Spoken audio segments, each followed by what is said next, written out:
Marathi hotspot हो मंडळी हो, हॉटस्पॉट इथंच आहे बर का. तर मग चला चॅनलला सबस्क्राईब करा आणि घंटी नक्की वाजवा. आपल्या सगळ्यांचा मराठी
भावे गावे गीत शुद्ध करोनिया चित्त तुझ भावा आहे देव तरी हा सुलभ उपाव अनेकांचे कानी गुणदोष मनान आणि तुझ भावा आहे देव तरी हा सुलभ उपाव मस्तक ठेंगणा करी संताच्या चरणा तुझ भावा आहे देव तरी हा सुलभ उपाव वेचिते वचन जेने राहे समाधान तुझ भावा आहे देव तरी हा सुलभ उपाव तुका म्हणे फार थोडा तरी परोपकार तुझ भावा आहे देव तरी हा सुलभ उपाव विठ्ठल विठ्ठल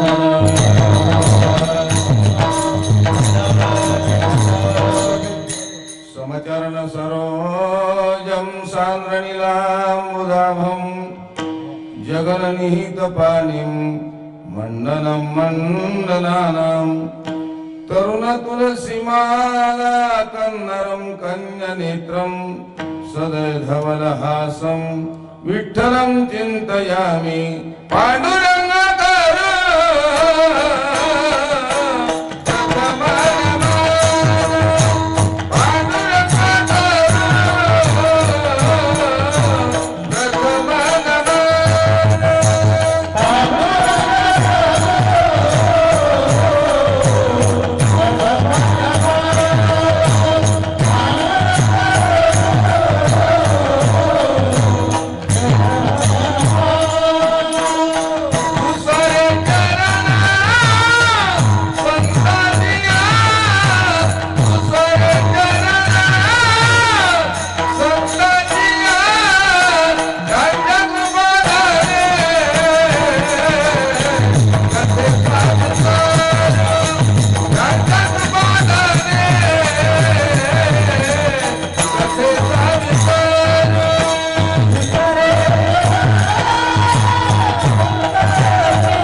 विठायत एवढे भाग्य होय उन्मेषासी ते नमस्कारोणी आता भावे गावे गीत शुद्ध करुणिया चित्त तुझ भावा आहे देव तरी हा सुलभ उपाव प्रस्तुत तरी प्राप्त प्रसंगी सेवी करता निवडलेला अभंग जगद्गुरु जगद्वंदनीय जगद्विख्यात वारकरी संप्रदाय कळस वैराग्याचे मूर्तिमंत महामेरू श्री क्षेत्र देहू निवासी जगद्गुरु तुकोबारायांचा 6 चरणाचा हा भगवत प्राप्तीचा उपाय काय त्याचा मार्ग सांगणारा आणि पथ्य सांगणारा उत्कृष्ट असा अभंग आहे. प्रतिवर्षानुरूप संपन्न होणारा हा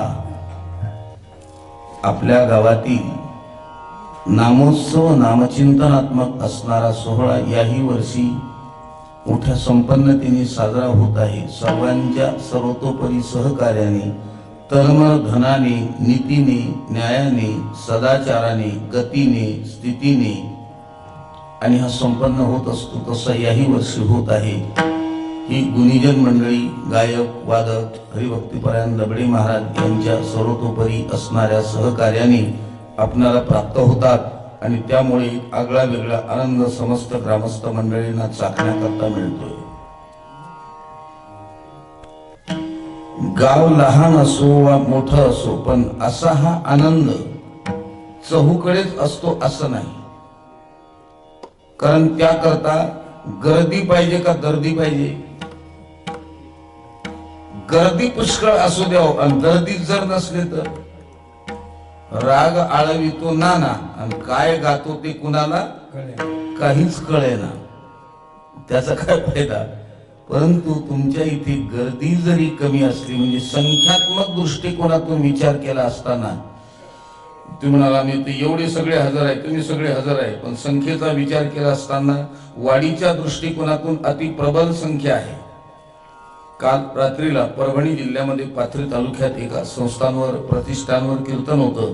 आपल्या या उपस्थित असणाऱ्या मंडळीपेक्षा 10 पटीनं समाज होता म्हणजे त्या तुलनेत कमी. पण आमचे आसनगावचे जनार्दन स्वामी वा वा हजरच आहे. विठाला विठाला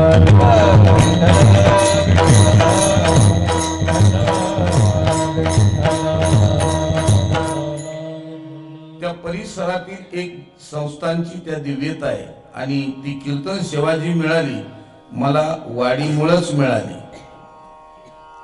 तुम्हाला कुठं कीर्तन झालं महाराज आम्हाला हे माहित नाही आणि वाडीमुळे मिळाली म्हणता.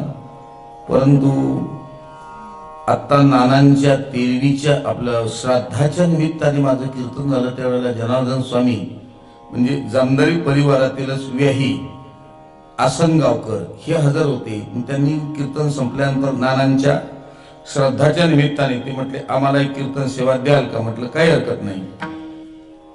बळीभाऊशी संपर्क साधून फोन नंबर घेऊन त्यांनी माझी कीर्तन सेवा आसनगावला घेतली. थंडीची दिवस असणारे अंकुशराव बळीभाऊ आले मोठ्या आणि अगदी थंडी भयानक थंडी येतील अशी गॅरंटी नव्हती पण आले. तिथं कीर्तन सेवा झाल्यानंतर नाथरेकर मंडळींनी तिकडे सेवा घेतली. नाथरेकर मंडळींनी तिथे नाथऱ्याला सेवा झाल्यानंतर फार मोठं प्रतिष्ठान आहे फार मोठे महाराज आहेत हनुमंत महाराज म्हणून तिथे सेवा झाली. उपस्थिती भरपूर तिथेही गर्दी गायक वादक अगदी रेलचेल 4 पप्पारे खाली बसलेले होते तुमच्याच तोडीची. विठाला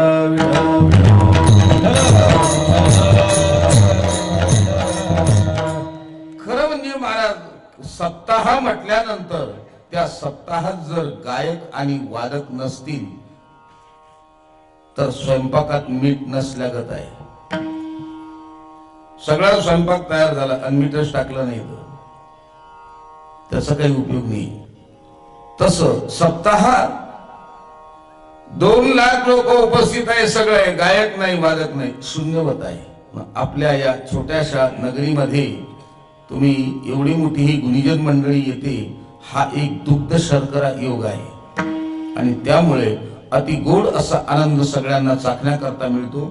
आपण सर्वतोपरी सगळे प्रयत्न करत आहात वाडीची मंडळी आणि सगळे आणि एकमेकाचे नातेवाईक एकमेकाशी जोडलेले 2 समाज नाही एक समाज एकोप्याने नीतीने त्या ठिकाणी आपण ही वाटचाल करत आहात आणि त्यामध्ये अधिक सुधारणा व्हावी आणि अधिक भव्यता दिव्यता या कार्यक्रमाची निर्माण व्हावी अशी परमेश्वर चरणी प्रार्थना करून मी माझ्या सेवेकडे वळतो.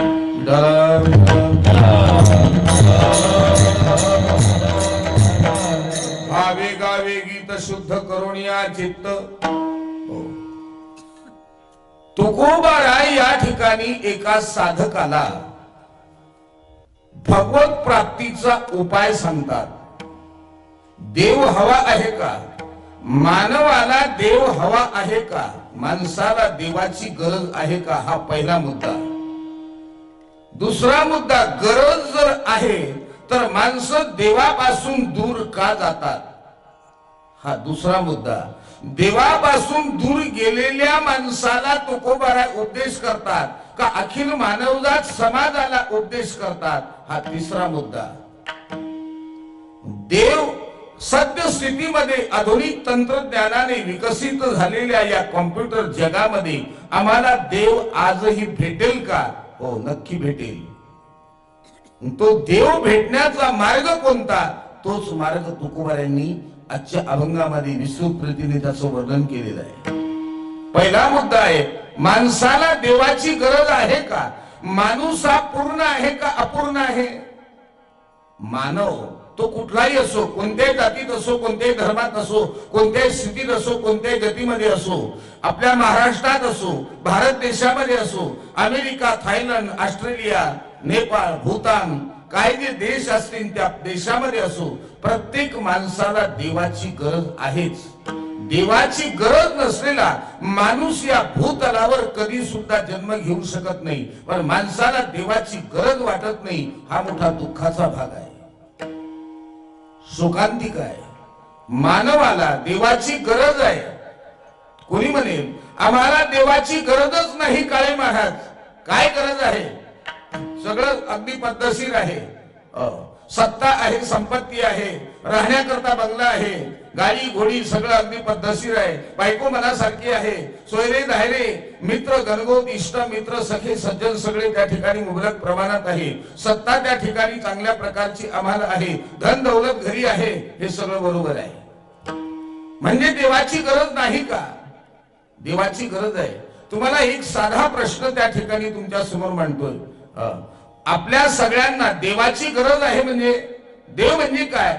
आम्हाला आमच्या जीवनामध्ये सुखाची गरज आहे का? सुखाची गरज नसलेला माणूस एखादा तुम्ही मला दाखवा. या जगामध्ये आतापर्यंत देवाकडे किंवा अशी कोणी प्रार्थना केली का आतापर्यंत मला कुठल्याही प्रकारचं दुःख झालं नाही, पोटात कधी दुखलं नाही, थंडी वाजली नाही, ताप आला नाही, हातपाय दुखत नाही, डोकं दुखत नाही, टायफॉइड झाला नाही, डायबिटीज नाही, त्या ठिकाणी बीपी नाही, शुगर नाही, त्या ठिकाणी अपेंडिक्स नाही, अल्सर नाही, कॅन्सर नाही, कुठलाही आजार नाही. आता माझ्या आयुष्याची त्या ठिकाणी 40 वर्ष सुख आणि आनंदात गेले. आता मला खुशाल डायबिटीज व्हायला काही हरकत नाही. याच्याकरता कोणी प्रार्थना केली का?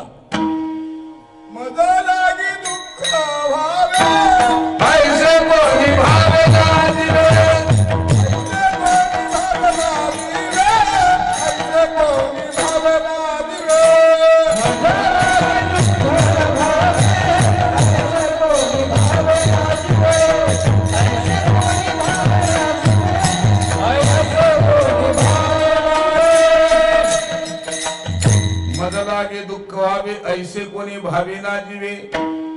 मला दुःख व्हावं असं कुणाला सुद्धा वाटत नाही. सुखाची अपेक्षा आहे. बरं सुख मिळालं का? दुःख नको आहे, सुख हवं आहे. सुखाची जो देवाला मानत नाही त्यालाही सुखाची अपेक्षा आहे आणि देवाला म्हणतो त्याला सुद्धा आहेच आहे. बरं मिळालं का? आपल्या समर्थ रामदास स्वामींना विचारा, जगी सर्व सुखी असा कोण आहे? विचारे मना तुझी शोधून पाहे. कोण जगामध्ये कोण सुखी आहे? राजा दुखिया, प्रजा दुखिया, दुखिया घर बैरागी. नाही का? राजा दुखी, प्रजा जो देखे सो दुखिया, जो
दुखिया बाबा सुखिया कोई नहीं रे, राजा दुखिया प्रजा दुखिया.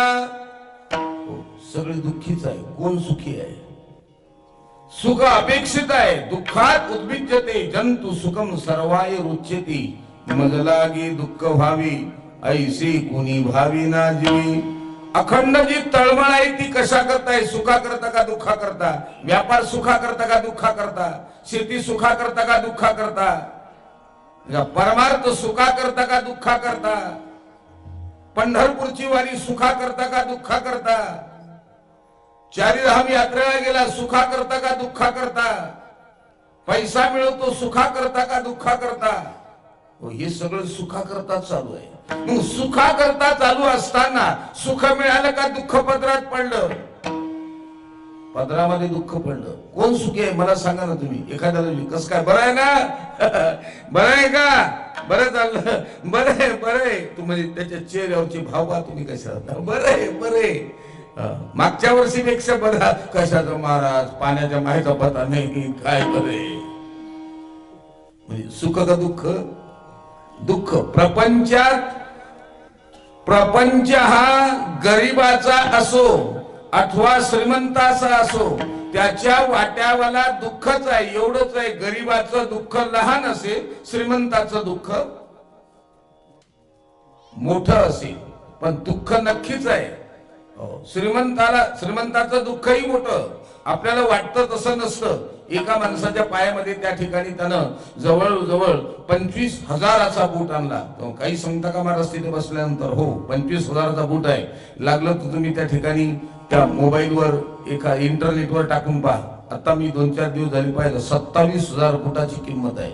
बूट त्या ठिकाणी 25,000चा बूट पायामध्ये चालताना त्या ठिकाणी कुर कुर कुर कुर आवाज देतो. पायामध्ये सॉक्स घातलेले आहेत. गाडीतून उतरला त्या ठिकाणी एकदम सफारी फिपारी घातलेली अगदी मोठ्या आणि शिताफीने चालला असताना जवळच्या माणसाला काय त्या ठिकाणी काय बूट आहे याच्या पायातला, काय चमचम करतो, काय पॉलिश घातलेली आहे, काय सफारी आहे याची. परंतु त्यालाच माहित आहे बूट कुठं चावला. ज्यानं तो बूट घातला त्यालाच माहित आहे हा बूट कुठं चावला. तसं संसारातलं दुःख हे प्रत्येकाचं वेगळं वेगळं आहे, मात्र दुःख आहे. मग हे दुःख दूर होण्याचं साधन एकच आहे. आपण दुःखाकडे चाललो का सुखाकडे चाललो? दुःखाकडे चाललो. सुखाकडे आपण पाठ फिरवली, सुखाकडे पाठ फिरवली. महाराज सुख तर अपेक्षित आहे, मग तुम्ही म्हणता सुखाकडे पाठ फिरवली. गंमत अशी, आपल्याला वाटतं सुख आणि आहे दुःख. प्रसंग असा, मुंबई सारख्या शहरामध्ये त्या ठिकाणी फ्लॅट सिस्टीम आहे. त्या फ्लॅटच्या 4थ्या माळ्यावरती एक कुटुंब राहत होतं त्या ठिकाणी असणार. आणि संध्याकाळची वेळ 5-5:30च्या दरम्यान त्या ठिकाणी ती बाई स्वयंपाक करण्याकरता बसली. मालक सकाळीच निघून गेलेली आहे. लोकलने जाण्या येण्याचा प्रवास, 40 किलोमीटर प्रवास करायचा. स्वयंपाक करून ठेवा, मालक आल्यानंतर पटकन जेवण्याकरता वाढावं. त्यासाठी त्या बाईने स्वयंपाकाच्या तयारीला लागली. भाजी झाली, वरण भाताचं कुकर लावून झालं. त्या ठिकाणी चटणी कोशिंबीर त्या ठिकाणी बाजूला करून ठेवली. थोडेसे भजे होते ते काढून ठेवले आणि नंतर लगेच त्या ठिकाणी चपात्या करण्याकरता बसली. आणि ती 5:30 वाजता साधारणतः 4-4.5 वर्षाच्या मुलाने त्या ठिकाणी आईला साथ घातली. आई, मला शियाली म्हटल्यानंतर त्याला उचलणं, संडासात ठेवणं. ठीक आहे म्हटले. गॅलरी मध्ये ओपन फेस होता, तिथं बाईच म्हटले. गेलं त्या बाळानं संडास केली. आईने चपात्या टाकल्या. आई उठल्यानंतर त्या ठिकाणी तिने बाळाची शी धुवून टाकली. आणि ती जे ओपन फेस मध्ये संडास केली होती आणि वर्तमानपत्राचा वापर तिने केला, त्याच्यामध्ये पुडा बांधला. आता तो पुडा बांधल्यानंतर त्या ठिकाणी मागं पुढं इकडे तिकडे कोणी आहे का पाहिलं गल्लीतून. आणि वरून तिने त्या 4थ्या असणाऱ्या मजल्यावरून त्या फ्लॅट मधून तिने तो पुडा असा हळूच अलगद खाली सोडून दिला. कामावरचे माणसं सुटलेले होते. 2 मित्र त्या ठिकाणी, एक एका कंपनीमध्ये, दोन्ही मित्र त्या ठिकाणी आले. आल्यानंतर समोर एक मित्र चालला होता, पाठीमागे एक मित्र होता. समोरच्या मित्राने सांगितलं, मी पाहिलं पुढा माझा आहे. मागचा म्हणला नाही, मी अगोदर पाहिलं, पुढा माझा आहे, मी घेणार. दोघांची झटापट सुरू झाली. आता झटापट सुखाकरता सुरू झाली का दुःखाकरता सुरू झाली? सुखाकरता. त्याला वाटलं निदान नाही काही म्हटलं तरी एक पाव मसाल्याला काही मरण नाही.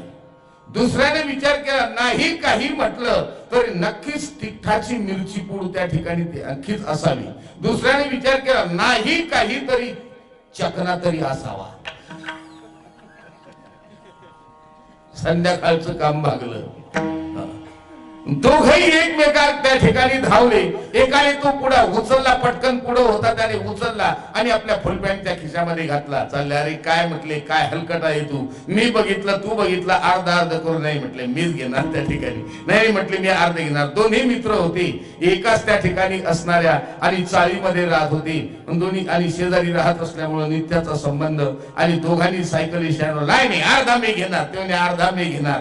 यानं त्या खिशात हात घातला, त्याच्या कोणाच्या मित्राच्या खिशात, ज्या खिशात तो पुढा ठेवला होता त्याच्यात याला हात घातला. दोघांचे हात एकदाच गेली. पुढं काय झाले हे तुम्हीच जाणे. दोघांचे हात त्या घाणीत भरल्यानंतर वाट्याला दुःख आलं का सुख आलं? कार्यक्रम केला तो सुखा करता का दुःखा करता? जीवाची ती स्थिती आहे. काय जीवाची ती स्थिती आहे. जीव जे कार्य करतो ते सुखा करता, पण पदरात नेमकं पडतं ते दुःख. आणि त्याच कारण आहे मनुष्य देवापासून दूर चालला, देवाच्या जवळ नाही चालला. देवापासून दूर चालला म्हणजे अहो आम्ही देवाच्या जवळ चाललो काळे महाराज. वाटतं आपल्याला, वाटतं आपल्याला सुखाचा देवाचा काय संबंध? या जगामध्ये त्रैलोक्यामध्ये अतल वितल भूतल रसातल तलातल पाताळ, जनलोक स्वर्लोक भूलोक महलोक तपोलोक ब्रह्मलोक, हे जे 14 भुवन आहेत, या 14 भुवनामध्ये त्या ठिकाणी सुखाचं स्थान कुठे आहे? सर्व सुखाचे आगर, सर्व सुखाचे आगर, आगर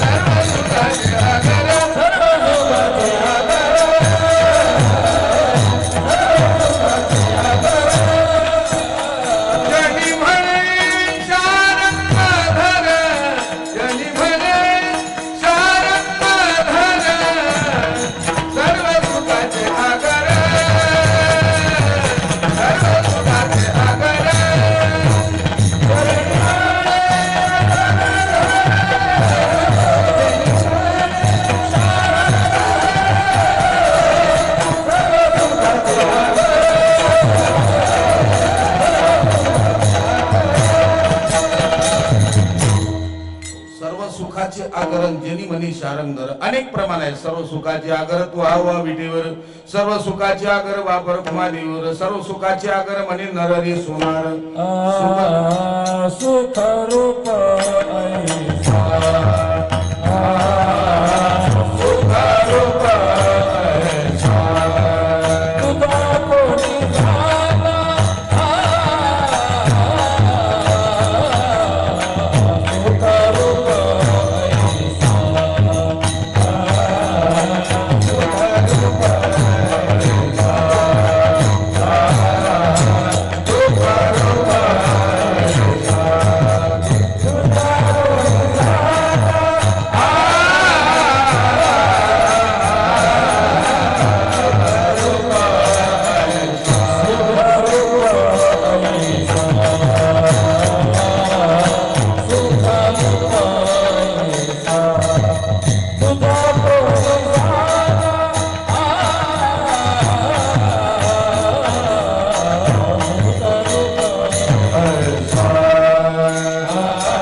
निघाली आहेत महाराज. सुखरूप ऐसा, देवासारखा सुखरूप दुसरा कोण आहे? तुझ्या कोणी सांगा माझ्या पांडुरंगा, सारिका तो न लगे. हिंडणे मुंडणे ते काही, इतर ठिकाणी हिंडण्याची गरज नाही. मग सुखरूप कोण आहे? देव आहे. अहो पण देव आम्हाला डोळ्याने दिसत नाही ना. आपला रस्ता चुकला. काय रस्ता चुकला? आणि चुकलेल्या रस्त्याने गेल्याने जर कल्पना करा, एखादा मनुष्य आणि आपल्या फाट्यावरती उतरला, कुठं जायचं म्हटले वाडीला जायचं, वाडीला जायचं म्हटल्यानंतर तो त्या ठिकाणी चिंचखेड रस्त्याने निघाला, किती वेळाने वाडीला पोहोचेल? आपलं तसं झालेलं आहे. देवाचा बऱ्याचशा माणसाला इतका तिटकारा आहे, देव म्हटल्यानंतर त्यांची तळपायाची आग मस्तकात जाते. देव याचा अर्थच आपल्याला कळाला नाही महाराज. देव याच्यामध्ये दिव्यती म्हणजे प्रकाश नाही. काय जगाला प्रकाशमान करणारा ही शक्ती ज्या देवा, त्याला देव कुणाला म्हणतात? उगाच कुठेही शेंदूर फासला, माफ करा तुम्हाला माझ्या बोलण्याचा राग येईल, कुठेही शेंदूर फासला, कुठेही नारळ फोडलं म्हणजे त्याला देव म्हणता येणार नाही. आणि अलीकडे नवीन देव निघाला म्हटलं की लोकांची फार गर्दी असते. तुमच्याकडे मराठवाड्यात कसं पण सांगता येणार नाही. आमच्या विदर्भात नवीन देवाला फार किंमत. नवीन देवाला फार किंमत. फार किंमत म्हणजे बाबा भयंकर. पंढरपूर, त्या ठिकाणी पंढरपूरच्या क्षेत्रामध्ये पांडुरंगाला सोडून इतर नवीन ठिकाणी देव निघाला म्हटल्यानंतर तिकडे गर्दी वाटते. बाकी आपल्या खेड्यात आणि सोडून द्या, खेड्यात सोडून द्या. परंतु देव याचा अर्थ कळायला पाहिजे. जो प्रकाशमान आहे, स्वयंप्रकाशित आहे, जगाला प्रकाशमान करू शकतो. सांगू का? कर्तुम अकर्तुम अन्यथा कर्तुम शक्ती जिथं आहे, ह्या तीन शक्ती जिथं एकत्रित आहे त्याला देव म्हटलेलं आहे. जो जगाला निर्माण करू शकतो, जो जगाचा सांभाळ करू शकतो आणि जो जगाचा संहार करू शकतो. पाश्चिमात्य देशातील लोकांनी देव मानला, पण कुठं देव मानला माहित आहे का तुम्हाला? तुम्हाला असं वाटतं का की पाश्चिमात्य संस्कृती सगळी खराब आहे? नाही नाही, त्यांनी देवाची व्याख्या केली. सगळ्यात इथे बसलेली बरीचशी सुशिक्षित मंडळी आहे, इंग्रजीचं सर्वांना ज्ञान आहे. इंग्रजीमध्ये देवाला काय म्हणतात? GOD, गॉड म्हणजे देव. G means germination, O means organization, D means diversion, जगाला निर्माण करणारा, जगाचा सांभाळ करणारा, जगाला संहार करणारा, बोलूया सकळ सिद्धीचा दातार, तो देव, त्याला देव म्हटलेला आहे. असा हा देव.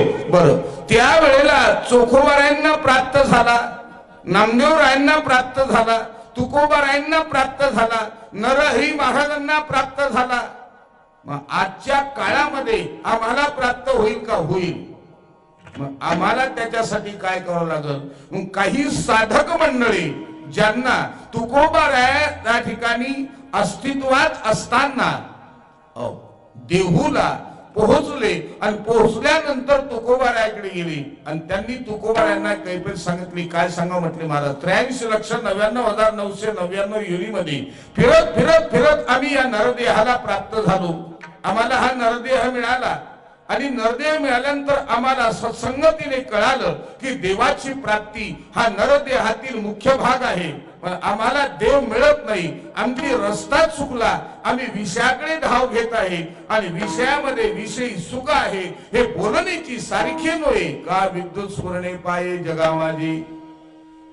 विषयापासून आपल्याला सुख मिळेल. दैनंदिन जीवनाची कालक्रमणा करत असताना मी माझ्या पदरचं बोलत नाही. इथं 10 लोक तरी त्या ठिकाणी चांगलं ऐकणारे आहेत. मी माझ्या पदरचं बोलत नाही. तुम्ही तुमच्या असणाऱ्या 24 तासाच्या कालावधीमधून ज्ञानोबारायांनी आपल्या ज्ञानेश्वरी ग्रंथामध्ये सांगितलं. किती वेळ द्या? तरी गायसे करी, एक करा, तरी गा ऐसे करी. या 8 प्रहरा माझारी, 8 प्रहर, 24 तासाचे 8 प्रहर. या 8 प्रहरा माझारी मोटके निमिष भरी दे तुझाय. एक निमिष त्या देवाला द्या, एक क्षण द्या. या 24 तासातला आपण आपली मन आहे पा त्याचा अपभ्रंश केला. आपण काय म्हणतो, 100 सोनार की एक लव्हार की नाही, ते सब सुन नार की, लक्ष द्या, सब सुन नार की एक लव हर की. नार म्हणजे स्त्री, स्त्री म्हणजे कोण, प्रकृती. सगळं प्रकृतीचं ऐक, पण एक लव एक निमिष मोटके निमिष भरी दे तू जाय. एक निमिष त्या देवाला द्या. पण देवाचा कंटाळा हे आपल्याला, देवाचा कंटाळा, किती कंटाळा. तुम्ही दृष्टांत कदाचित ऐकला असेल. एका घरामध्ये कुटुंबामध्ये एकच मुलगा जन्माला आला, 60 एकर जमीन, बागायती, विहीर सगळं, पाईपलाईन, अगदी अगदी म्हणजे त्या ठिकाणी साऊंड लँड डेव्हलपमेंट सगळं अगदी ओके. बाप वैष्णव होता. ज्ञानोबारायांच्या पालखी सोहळ्यासोबत 4 धाम तीर्थयात्रा, सप्तपुऱ्या, 12 ज्योतिर्लिंग सगळं करून आला होता. संतांच्या संगतीमध्ये जीवनाची कालक्रमणा केली होती. बापाने सकाळी उठल्यानंतर आपलं सगळं आणि प्रातर्विधी आटोपल्यानंतर पूजेकरता बसावं. घरामध्ये पूजा अर्चा, त्या ठिकाणी पूजा केल्यानंतरही देवाला काही घरामध्ये देवघरच नाहीत महाराज. ज्या घरात देवघर नाही, मी माझ्या पदरचं बोलत नाही, मी ज्या संस्थेमध्ये शिकलो आळंदीला, गुरुनाम गुरु जोग महाराज यांचे पट्टशिष्य मामासाहेब दांडेकर, शंकर वामन दांडेकर उर्फ मामासाहेब दांडेकर. मामासाहेब दांडेकरांचे मित्र पुण्याला येरवड्याला राहत होते. त्यांनी बंगला बांधला खूप मोठा, आजही तो बंगला आहे. अजून बंगला बांधल्यानंतर मामासाहेब MA झालेले होते त्या काळातले. तो मामासाहेबाकडे आलं, सांगितलं, म्हटले माझा बंगला बघायला चल ना.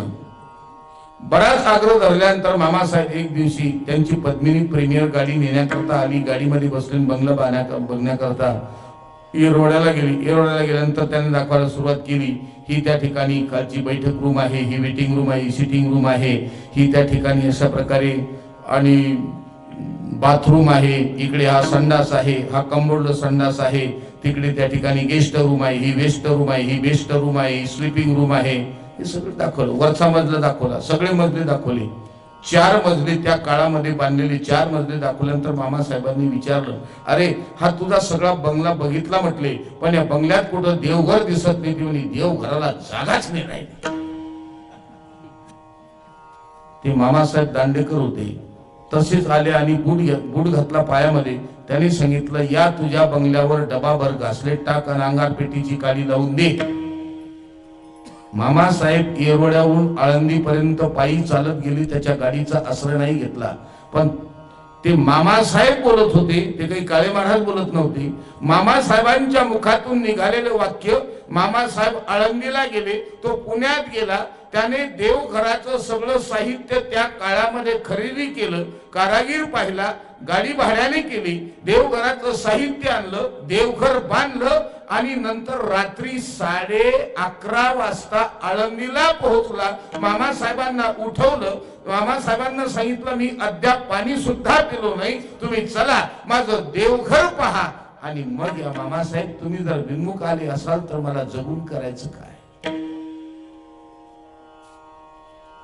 किती देवाची आवड आहे आपल्याला. आपल्या घरात देवघर आहे का? प्रत्येकाच्या. हिंदू म्हणून आपण या आणि भूतलावर महाराष्ट्र मायभूमीमध्ये जन्माला आलो, जिथं त्या ठिकाणी आपल्या आणि असणाऱ्या, आज आम्हाला जे हिंदवी राज्य आणि आम्हाला मिळालं, राजा शिव छत्रपती, हे सुद्धा आस्तिक होते का नास्तिक होते? थोडासा विचार करा. छत्रपती शिवरायांचा अधिकार परमार्थाचा खूप मोठा होता, खूप मोठा अधिकार होता. जगद्गुरु तुकोबारायांच्या कीर्तनामध्ये पुण्याला बसलेले असताना छत्रपतींना विधी अवस्था प्राप्त होत होती. हा छत्रपती शिवरायांचा अधिकार आहे. आणि ज्या छत्रपतीच्या कीर्तनामध्ये ज्यावेळेला परसैन्य आलं, परवेढा आला, छत्रपती त्या ठिकाणी मांडीची पालखत मारून बसले होते. जगद्गुरु तुकोबारायांचं कीर्तन सुरू होतं.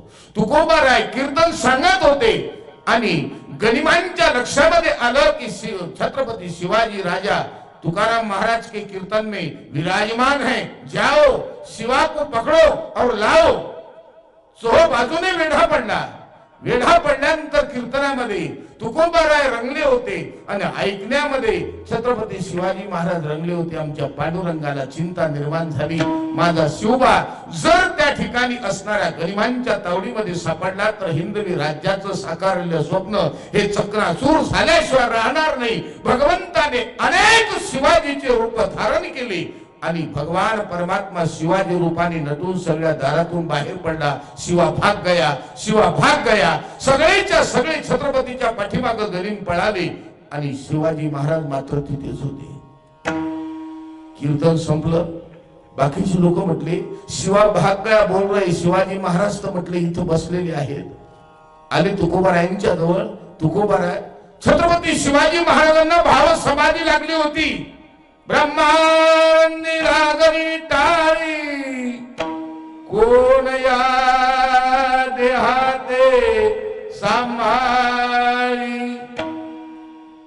ही कीर्तनातली अवस्था. आपली काय अवस्था आहे ते आपण ज्याने त्याने त्या ठिकाणी आपलं स्वतंत्र आणि स्वतःच आणि त्या ठिकाणी असणारे निरीक्षण करा. राज्याचा मालक, अनेक गड किल्ले त्यांच्या ताब्यात आहेत, परंतु आपलं जीवन हे जगद्गुरु तुकोबाराय, ज्ञानोबाराय आदी संत महात्म्यांनी जसं जाळूनी संसार बैसले अंगणी, संसाराच्या नावे खारुनी शून्य, एवढे मोठे गड त्या ठिकाणी किल्ले ताब्यात घेतले. आम्ही जर कदाचित एखाद्या मंदिरामध्ये जर त्या ठिकाणी 4 पायल्याचं दान दिलं तर 50 वेळा आम्ही त्या बोर्डावर जाऊन पाहतो, 4 पायल्या लिहिल्या का, 4 पायल्या लिहिल्या का, 4 पायल्या लिहिल्या का. नाव नाही लिहिलं, आमचं नाव नाही लिहिलं का, आमचं नाव नाही लिहिलं. एवढे मोठे गड किल्ले ज्यांनी त्या ठिकाणी ताब्यात घेतले, गरिबांना तिथून आणि हाकलून लावलं, त्या गड किल्ल्याला छत्रपती शिवाजी महाराज नाव आहे असा एखादा किल्ला दाखवाव मला. तेवढी छत्रपतींची निरपेक्षता आहे. आणि ते छत्रपती कीर्तनात बसले असताना पांडुरंग परमात्मा आणि छत्रपतीच्या रूपाने नटून ज्या वेळेला तुकोबारायांकडे मंडळी गेली आणि सांगितलं महाराज अहो छत्रपती पळाले, त्यावेळेला शिवांना भाव समाधी लागली होती. फावटीवरती थाप टाकली आणि तुकोबारायांनी शिवा उठा. उठले. तुकोबारायांच्या असणाऱ्या चरणावरती नतमस्तक झाले आमचे आणि छत्रपती. त्यावेळेला लोक म्हणाले महाराज अहो शिवबाच्या रूपाने सगळ्या दारातून कोण गेलं. तुकोबारायांनी ज्या वेळेला डोळे मिटले आणि अंतर्दृष्टीने पाहिलं आणि शिवांना कडकडून मिठी मारली. शिवबा तुम्ही धन्य आहात. अहो माझा विटेवर उभा असणारा पांडुरंग, जगन्नियंता, अनंत मधुसूदन पद्मनाभ वैकुंठ नायक तुमच्या रूपाने पळाला हो. दर्या खोऱ्यामध्ये सगळ्या सैन्याचा निपात केला हो. अधिकार आमच्या छत्रपतींचा होता म्हणून त्यांचं वर्णन अवघ्या महाराष्ट्रात आहे.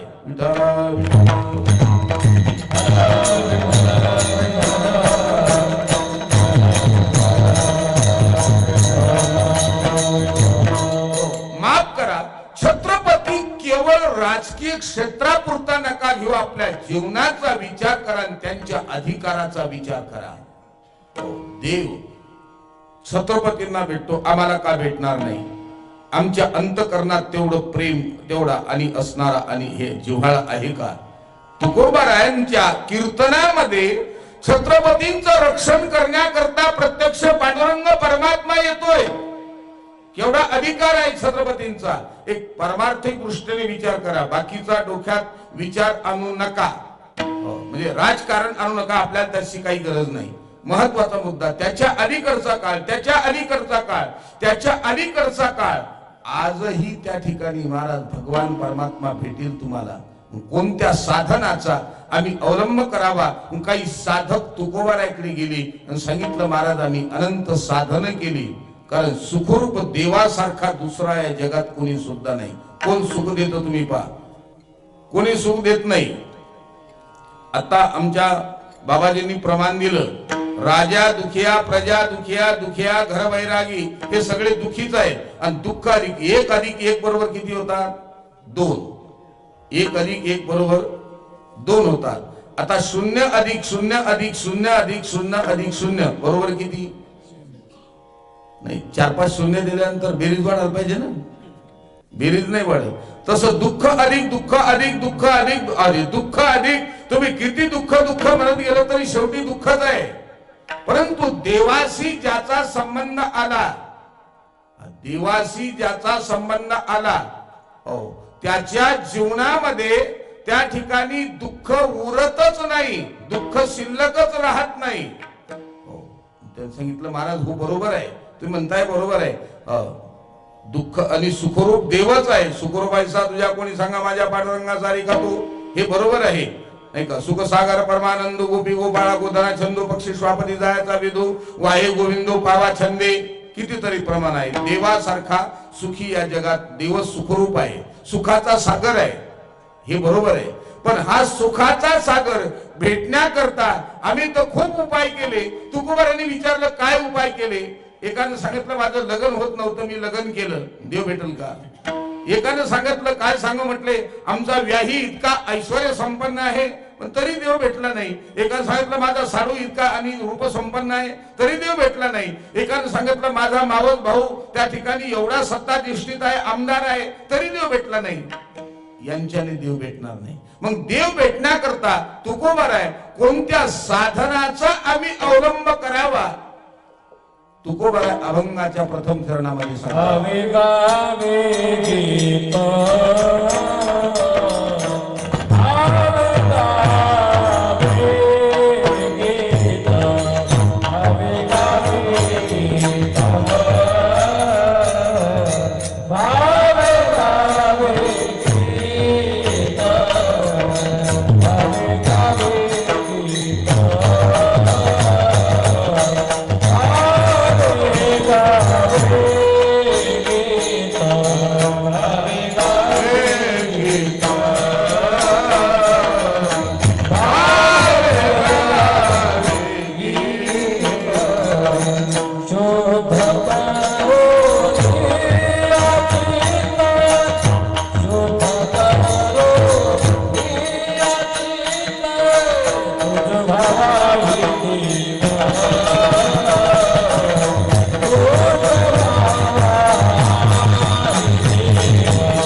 शुद्ध करून या चित्त पहा.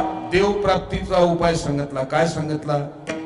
आम्ही देव प्राप्ती करता काय उपाय करतो. देवाचा ज्याला कंटाळा आहे तो भाग सोडा. मी सांगता सांगता दृष्टांत राहून गेलो. आपल्याला देव प्राप्ती करता त्या ठिकाणी कंटाळा किती आहे. असा तो श्रीमंत मनुष्य आणि घरामध्ये त्या ठिकाणी त्याच्या काय होतं. आम्हाला देवाचा कंटाळा. देवाचा किती कंटाळा त्याला काही लिमिटेशन आहे.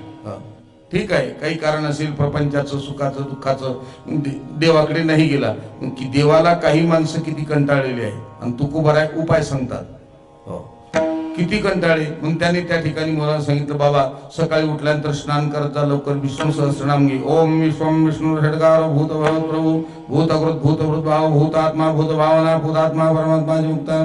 नाही काही 15वा अध्याय गीतेचा 15वा अध्याय तेवढा तरी घेत जाय. श्री भगवान राहिलं म्हटलं निदान एक श्लोक गीतेचा. यत्र योगेश्वर कृष्ण यत्र पार्थो धनुधरा तत्र श्री भूतीर ध्रुवा आणि तीर्म तीर्म. एवढा श्लोक ते पण नाही. ठीक आहे म्हटले, नाही तर नाही, पण निदान असं करत आहे, देवाची पूजा तरी करत जाय. नाही म्हटले, मला देवाची पूजा सगळं सांगा, पण मला देवाची पूजा सांगू नका. मारुतीरायाच्या मंदिरात जात जाय दर्शनाला. आता इथं जमवंत महाराज आहे, मारुतीरायाच्या मंदिरात जा, ते उडं सोडून सांगा. आता याला काय सांगा, दगड उचलून बापाच्या डोक्यात टाक, अवघड आहे. पण एक दिवशी काय झालं, बापाला आणि गावाला जायचं काम पडलं. दूर दिशी विदर्भात राहणारा माणूस आणि मराठवाड्याच्या शेवटच्या टोकावर लातूरला जायचं काम पडलं. आणि त्यांनी सांगितलं, हे पाय बाळा, माझं 3-4 दिवस काही घरी येणं होत नाही. मी आणि तुझे सासरे आम्ही दोघेही त्या ठिकाणी गावाला चाललो, लातूरकडे थोडं काम आहे पाहुण्याकडे. तेव्हा तू असं कर, 2-4 दिवस घरातली पूजा कर. जाऊ तर त्या म्हणे म्हाताऱ्याला. ते गेलं म्हातारा निघून. याने सांगितलं त्या ठिकाणी देवाची पूजा करायची का. यानं काय केलं, सगळे देव एका बकेटमध्ये घेतले, बकेटला बांधला त्या ठिकाणी चराट म्हणजे दोर, आणि त्या ठिकाणी डुबवले अशी खालीवर खालीवर. आता ते पाण्यात तरंगले बिचारे काही देव. पाण्यात तरंगल्यानंतर विहिरीत गेले. वर पडल्यानंतर त्याने देव मोजले, मोजून टाकले होते 32, फक्त भरले त्या ठिकाणी असणारे 17. आईला सांगितलं, आई 17 देव राहिले, बाकीचे बुडून गेले. देवाला सुतक पडलं. आता पूजा करायचं काम काही राहिलं नाही. आई म्हणे, मेल्या, अरे कार्ट्यात देवाला कुठं सुतक पडत लावण्याकरता ठेवलं. यांनी त्या ठिकाणी तेल बिल सगळं लावलं. म्हटले, जावाई तुम्ही असं करा, आता देवाची पूजा तेवढी करा, म्हणजे तोपर्यंत मी गरम गरम स्वयंपाक करते, मग तुम्हाला जेवायला वाटते. तुम्ही घ्या कपाळा. आता देवाच्या पूजेमुळे तर इकडे पळून आलो. म्हटले, देवाचा किती कंटाळा आहे, जाऊ दे म्हणे, आता इथं पण थांबायचं नाही. मग तिथून निघाला तो. म्हणे, जाऊ दे, आता जीवच देऊन टाकतो. पण जीव देण्याकरता एक मोठी विहीर पाहिली, त्या विहिरीवर गेला आणि उडी मारणार, रडू लागला. आणि आता उडी मारायची तेवढ्यामध्ये त्या आणि शेताची मालकी म्हातारी आली. म्हातारी आल्यानंतर सांगितलं, काय बाबा का रडतोस. काही नाही म्हटलं, मी जीव देणार आहे. काय जीव देतो, का कंटाळा. अरे आत्महत्या करणं किती पाप आहे माहित आहे का. कल्प कल्प पर्यंत दुःख भोगावं लागतं त्या जीवात्म्याला. किती घोर प्रसंग आला तरी माणसाने आत्महत्या करू नये, हे माहित आहे का तुला. आत्मावारे श्रोतव्या दृष्टव्या मंतव्या निर्यासितव्या, हे समीकरण माहित आहे का तुला. थांब, काय कमी आहे तुला, कशाची कोण आली.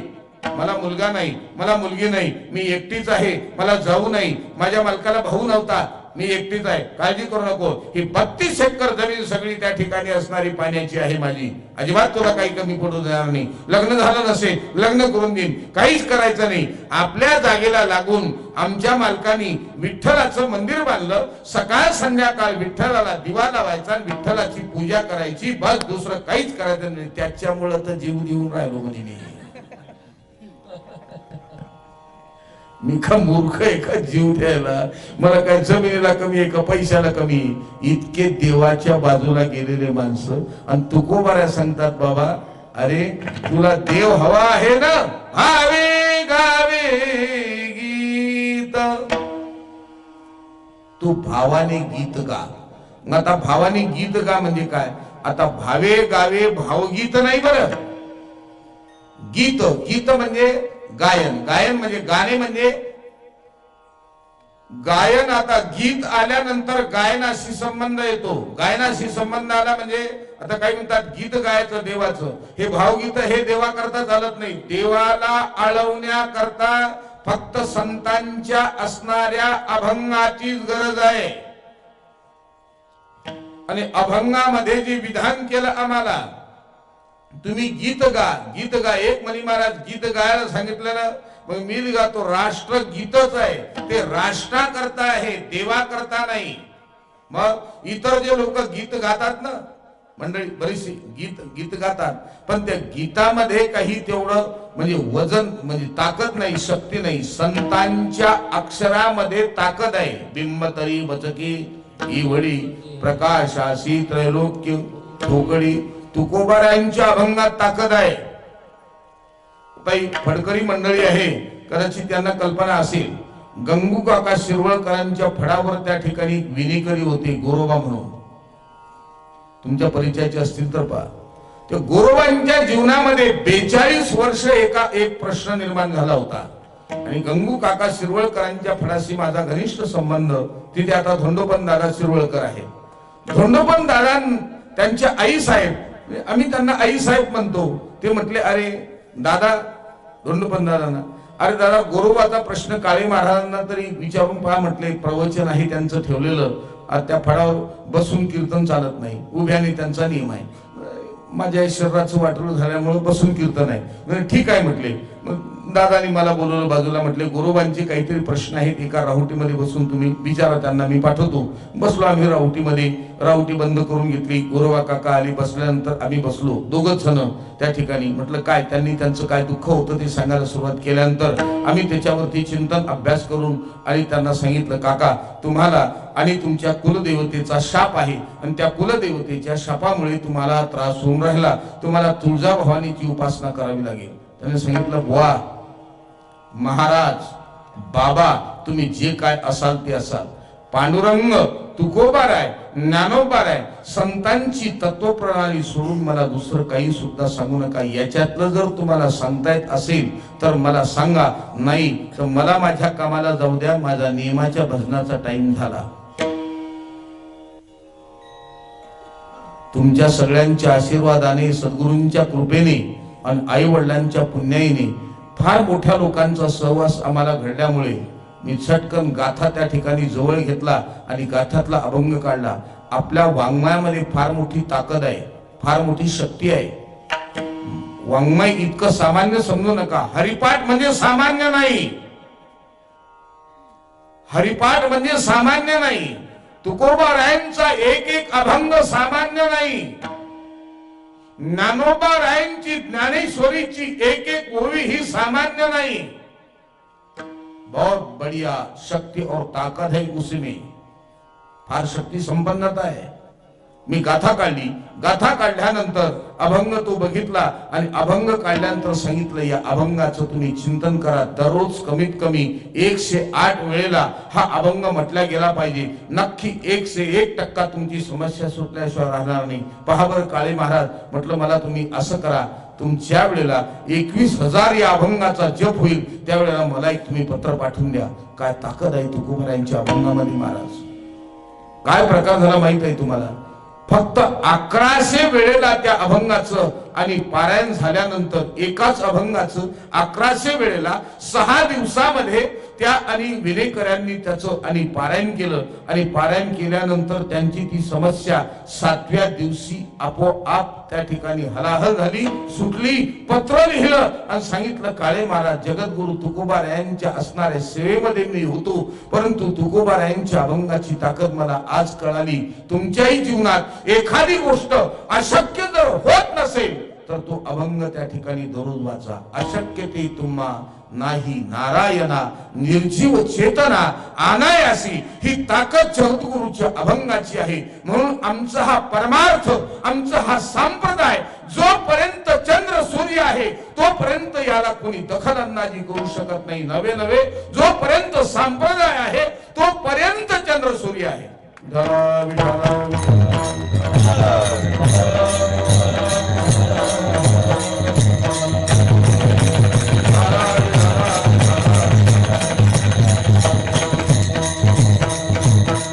अशी ताकद आहे. आता हाच विषय जर मी तुम्हाला सांगत बसलो तर 10 तास जरी चिंतन सांगितलं तर कमी पडणार आहे. म्हणून वाङ्मयामध्ये ताकद आहे. म्हणून संतांची अभंग त्या ठिकाणी महत्वाची आहे. आणि संतांनी जो प्रगल्भतेमधून जो विचार परामर्श समाजाच्या समोर मांडला तो महत्वाचा आहे. तुकोबाराय म्हणतात, भावे गावे गीत. तुम्ही गीत गा, पण कोणतं गीत गा?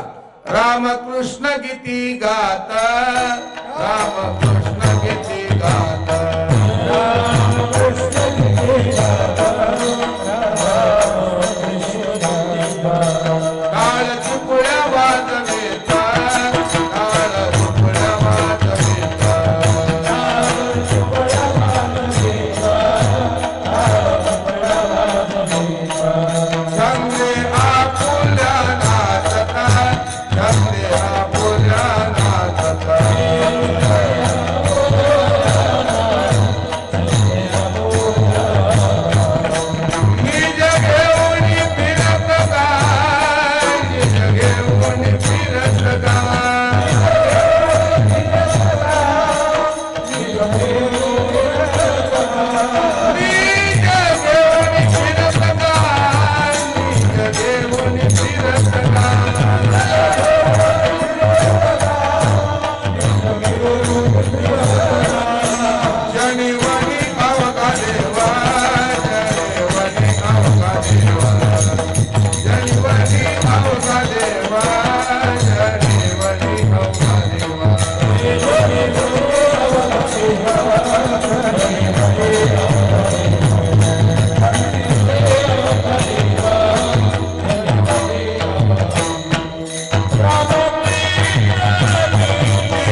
का आता सध्या तर लय फार अवघड चाललं वा तेरे मेरे बीच में नाही हे गीत गायला सांगितलं का काय ते आता ते लग्नात काय लावतात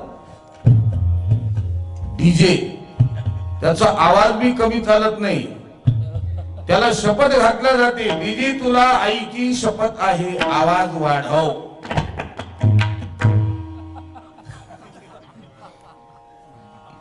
हो आणि कीर्तनाचा आवाज जर कानावर पडला आमच्या साऊंड मास्टरने त्या ठिकाणी ऑपरेटरने थोडा जर आवाज वाढवला कळतं का एवढा आवाज राहतो का एवढा आवाज काय तो बखवादाचा आवाज येत होता पोरग डचकून डचकून उठत होत आणि डीजे वाजल्यानंतर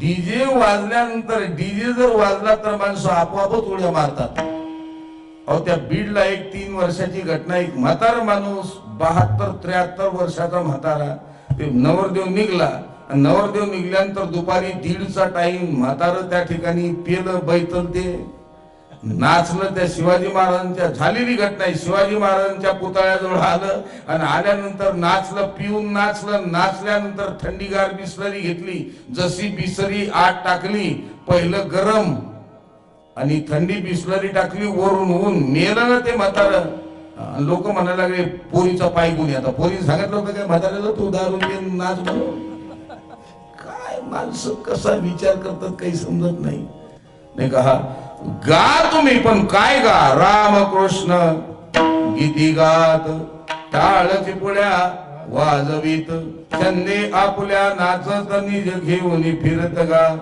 ऐसे जागविले अवघी जना होते संचित तीही केले दान तुका म्हणे दुबळी कोण कोण गेली वासुदेवाशी विसरून गा भावे गावे गीत गीत का पण कसं का याच्या खाली पहिल्याच आणि असणाऱ्या अभंगाच्या आणि पहिल्या चरणाच्या पहिल्या वाक्याच्या खाली त्या ठिकाणी अंडरलाईन करा भावे गावे आम्ही गातो भावे गातो का कसंही गातो भावे भावे याच्या खाली मला माहिती आहे सगळा अभंग सोडवणं होणार नाही बाकीचा सरळ अर्थ मी सांगणार आहे भावे गावे गीत भावाने भावाने म्हणजे नेमकं काय देव प्राप्ती करता जे त्या ठिकाणी उपाय सांगितलेले आहे महाराज त्याच्यामध्ये भाव हा सगळ्यात महत्वाचा आहे देव कशाने प्राप्त होतो भावेन देवम कलया नरेंद्रम धनेन कांता कपटेन शत्रुम नाही का देव भावाने देव भावाचा अंकित भावाचा अंकित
हवा असेल तर तुमच्या अंतःकरणामध्ये विशुद्ध भाव असावा भाव त्याला कीर्तनकारच नाही पाहिजे वाडीमध्ये राहून प्रपंच करत असताना शेती करत असताना व्यापार उद्योग करत असताना तुम्ही एकच करा सकाळ संध्याकाळ नियम ठरवा की मी जोपर्यंत भगवंताचं नाम घेत नाही तोपर्यंत अन्नाचा कण सुद्धा ग्रहण करणार नाही 5 मिनिटं द्या जास्त वेळ नका देऊ सकाळी आणि संध्याकाळी 5 मिनिटं द्या भावे गावे गीत भावाने गा आपण जर विचार केला महाराज तुम्ही रामायण ऐकलं महाराजांच्या मुखातून 2-3 वर्षापर्यंत एक फक्त समीकरण मांडतो तुमच्या समोर राम शबरीकडे आले का शबरी रामाकडे आली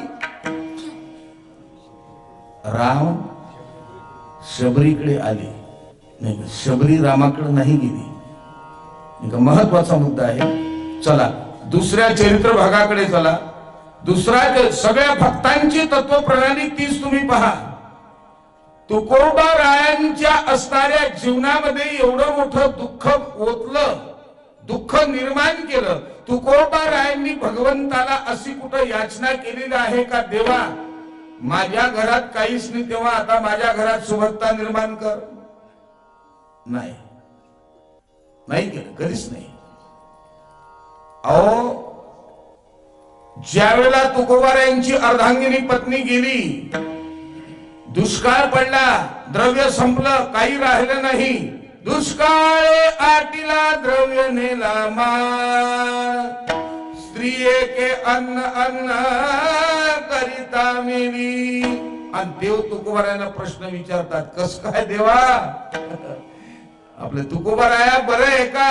तुकोबाराया सांगतात, हो बरे झाले देवा, बरे झालं देवा, निघाले देवा, बरे झालं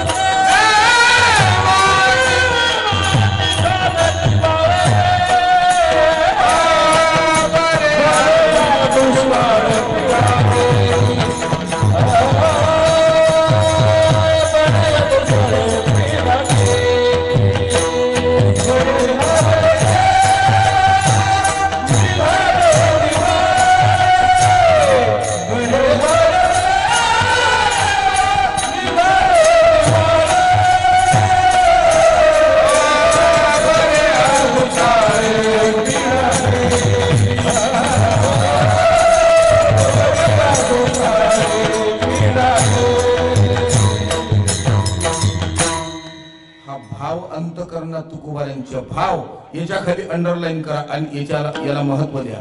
चला दुसरीकडे, दुसऱ्या चरित्राकडे आपण जर विचार केला, जनाबाईच्या जीवनामध्ये सुख होतं का दुःख? जनाबाईला आई वडिलांनी ज्या वेळेला नामदेवरायांच्या वडिलांकडे दामू शेट्टीकडे सुपूर्द केल्यानंतर परत कधी भेटण्याकरता आले असं चरित्रात कुठं ऐकलं तुम्ही? नाही. जनाबाई भगवान परमात्मा या भक्तांचा होऊन राहिला याचं कारण काय? मी प्रमाण म्हणून गेलो, देव भावाचा अंकित सोडून आला वैकुंठ, कुंडलीकारच्या भावार्था गोकुळीहुनी झाला येता. ज्या वेळेला जनाबाईचं डोकं एवढं मोठं झालं, डोक्यामध्ये वाद झाल्या, त्यावेळेला पांडुरंग परमात्मा विटेवरून खाली उतरले आणि आले. जनाबाईची अवस्था बघितली. जनाबाईच्या सोबत पांडुरंग परमात्मा दळू लागतो. मग आमच्या सोबत देव खरंच काम करेल का? आपल्या सोबतही देव काम करेल महाराज, नक्की देव काम करेल. तुम्ही माझे आहात, बसलेले सगळे परमार्थिक आहात, प्रेमीजन आहात, आप्तेष्ट आहात, नातेसंबंधाने आहात. देव खरंच काम करतो. माझ्या अंतःकरणामध्ये भाव आहे का नाही मला सांगता येणार नाही. सुसज्जनांनी, तुमच्यासारख्या मंडळींनी जी परमार्थिक सेवा माझ्याकडून करून घेतली आणि माझा अपघात झाला त्यावेळेला मी दवाखान्यामध्ये घाटी हॉस्पिटलला बेडवर पडलेलो होतो. पायाला 7 किलो वजन होतं, मानेला 3.5 किलो त्या ठिकाणी वजन बांधलेलं होतं, ट्रॅक्शन. आणि जवळचे पैसे संपले होते, फक्त 15 पैसे शिल्लक राहिले होते. डॉक्टरांनी गोळ्या लिहून दिल्या 450, 400 आणि 45 रुपयाच्या. सोबत जो मुलगा होता त्याने सांगितलं, भाऊ पैसे संपले, 15 पैसे राहिले, दुपारी चहा मागू नका. मी 3 महिने 11 दिवस दवाखान्यात होतो, परंतु दवाखान्याचा चहा, जेवण, नाश्ता काही घेतला नाही. ही माऊलीची कृपा, तुमच्यासारख्या थोडा मोठ्यांची आशीर्वाद. प्रकार असा झाला, 15 पैसे राहिले, गोळ्या लिहून दिल्या. त्या पोराने सांगितलं मी मेडिकलवर जाऊन आलो, 415 रुपयाच्या. पैसे संपले सगळे.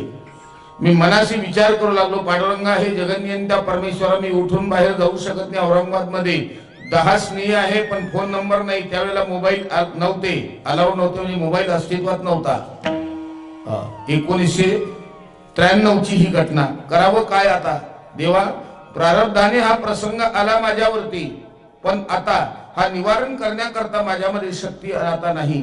मुलाला पाठवा, त्याला म्हटलं तू खाली पहा, कोणीतरी असेल ओळखीचं, 100-200 रुपये तरी आण, एक टायमाच्या गोळ्या होतील. कोण सापडणारे भाऊ म्हटलं तू जा. आणि मी त्या ठिकाणी तंद्रीमध्ये भगवंताचं चिंतन करीत झोपलो असताना प्रकार असा झाला, त्या वार्डमध्ये काम करणारा एक मुस्लिम समाजाचा युसुफ नावाचा माणूस, आता ऑर्थोपॅडिक डिपार्टमेंटला तुम्ही गेले तर तो युसुफ आहे. मी केव्हा जर गेलो औरंगाबादला घाटी हॉस्पिटल मुद्दाम त्याला जातो, भेटतो, चहा नाश्ता माझ्याकडून जी सेवा होईल त्याची करतो. मला त्याच्यामध्ये देव दिसला. हो कसा दिसला, तो आला, त्याने आवाज दिले, महाराज महाराज. मी माझ्या तंद्रीमध्ये होतो, आला, त्याने माझ्या आणि पायाला हलवलं, गदगदा हलवलं. उठ, क्यों यूसुफ, क्या हो गया? कुछ नहीं बोले, मैं कब से आपको पुकारा, बोले आप जवाब नहीं दे रहे, क्या हो गया? कुछ तकलीफ है क्या? सर में दर्द है क्या? पेट में दर्द है क्या? हाथ पैर दुख रहे क्या? ऐसा कुछ नहीं रे यूसुफ, तू क्यों दिमाग खा रहा? नहीं बोले, अल्लाह की कसम मेरे साथ तुम झूठ नहीं बोलोगी. रूम में आया तो मी पेइंग रूमला, स्पेशल रूमला होतो, तेव्हा त्यावेळेला त्याने सांगितलं, नाही मेरे साथ झूठ मत बोलो, कुछ बात में बात अलग है यूसुफ, मेरे को दर्द नहीं. बोले महाराज सही बोलो, क्या दर्द है? तो कुछ नहीं, पैसे सब खत्म हो गए. इतनी सी बात बोले, कितने पैसे होना? 2000 होना. तो गेला आणि घड्याळ लावून 7 मिनिटांनी 2000 रुपये घेऊन आला, माझ्या जवळ ठेवले. अभी ये 2000 होने के बाद आपको पैसा लगे तो मेरे को बोल देना, चिंता मत करना, भगवान बैठा है, अल्लाह देगा. अगर तुम इस हॉस्पिटल से चले गए, घाटी हॉस्पिटल से, तो भी मेरे पैसे आने वाले हैं, मेरे पैसे कहीं नहीं जाते. तो गेला, गेल्यानंतर आमचा तो पोरगा जवळचा तो आला, त्याला पैसे काढले, दिले. म्हणे कोणी झाले? मग कोणीच आलं नाही. युसुफकडून उसने घेतले. तिथं त्रिभुवन नावाचा ख्रिश्चन समाजाचा मनुष्य आजही आहे, काम करतो. त्याला सांगितलं आमच्या त्या मुलाने, रमेशने, की हे 2000 रुपये युसुफने उसने दिले. त्याने सांगितलं, युसुफनं आतापर्यंत उसना चहा कुणाला पाजला नाही. 2000 रुपये देणं वेगळे, नंतर पैसे आले, अनेक लागले, लाखांना लागले. तो माझा महत्वाचा मुद्दा तो नाही. संकट काळी त्या असणाऱ्या आणि निरभ्र आणि अवस्थेमध्ये युसुफ हा कोण बनला? देव बनला, देव. दुसऱ्या दिवशी पैसे परत केले मी त्याला सांगितलं, त्याने सांगितलं, महाराज क्यों मेरी बोले परीक्षा देख रहे? मैं परीक्षा नहीं, फिर पैसे आए कहां से? रात में से, मैं तो अभी आ गया सुबह में, आए दिए. माझा महत्वाचा मुद्दा, भावाने भगवंताचं स्मरण केलं असताना तो भगवान परमात्मा कोणत्या रूपाने, कसा, कुठे, केव्हा, किती नाही, काही बंधन नाही, तो हजर राहतो, हे नक्की आहे. तुकवार सांगता, तुम्ही एकच करा, भावे गावे गीत, भावे नरेवम कलया नरेंद्रम. राजा कशाने प्रसन्न होतो? कलेने प्रसन्न होतो. दादा तुझ्याजवळ ही वाजवण्याची कला आहे, याच्यामध्ये फार मोठी ताकद आहे. मृदंगनादेन प्रकरोति शब्दम मधुरम मधुरम मधुरम मधुरम, ही कला आहे, फार ताकद आहे. राजा कलेने प्रसन्न होतो. धनेन कांता, धनाने स्त्री प्रसन्न होते. कपटेन शत्रुम, कपटाने शत्रू त्या ठिकाणी मारला जातो, म्हणजे त्याला ताब्यात घेतलं जातं, शत्रूचं हरण होतं. पण भावेन देवम, एवढाच मुद्दा आपल्याला पाहायचा. या सगळ्या भक्तांच्या अंतःकरणामध्ये भाव होता. एकच चरित्र मी तुमच्या समोर ठेवतो, आपण विचार केला असताना.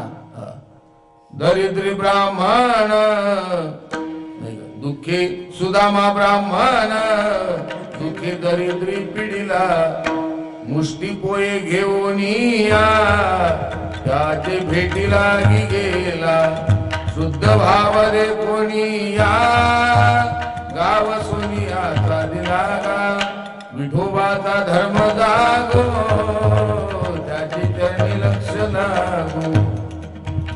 भाव, केवढा भाव. ज्या वेळेला सुदाम देवाचा आणि इतिहास तुम्ही जर बघितला तर सुदाम देव 18 विश्व दारिद्र्य, 18 गुणिला 20 बरोबर 360, म्हणजे अखंड दारिद्र्य. सुदाम देवाची पत्नी, काय नाव होतं तिचं? सुदाम देवाच्या पत्नीचं नाव काय? बसलेले श्रोतृ मंडळीला विचारतोय. पांडुरंग हरी.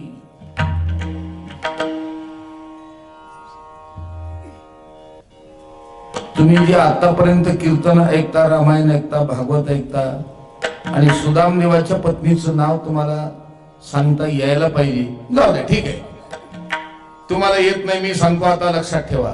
सुशीला. काय नाव होतं? सुशीला. भागवतामध्ये पहा, सुशीलेने आपल्या मालकाला म्हणजे अर्थात सुदामदेवाला प्रश्न विचारला. तुम्ही तर सांगता तुमचा सखा, मित्र, जगाचा नियंता, जगाचा त्या ठिकाणी संस्थापक, संहारात्मक शक्ती ज्याची आहे, तुमचा जवळचा निज सखा आहे. मुलं आपले त्या ठिकाणी असणारी अत्यंत दैन्य अवस्था आहे. काय तुमच्या शरीराची अवस्था झाली? ऊर्ध्वपुंड गंध लावलेला, भस्म चर्चिलेलं, गळ्यामध्ये असणारी माळ, जानवर उडत होतं, कमरेला त्या ठिकाणी असणारं धोतर फाटकस, गुडघ्यापर्यंत आलेलं उंच असणारी त्या ठिकाणी शरीरयष्टी सुदामदेवाची. आणि ज्या वेळेला सुदामदेवाला अति गळ घातली, अति आग्रह केला, अति त्या ठिकाणी असणार, आणि सुदामदेवाच्या मनावर दडपण आलं, मी जातो खरा माझ्या मित्राकडे, पण मी काही मागणार नाही त्याच्याकडे, तसाच परत येईन मी. अखंड भगवान कृष्ण परमात्माचं भाव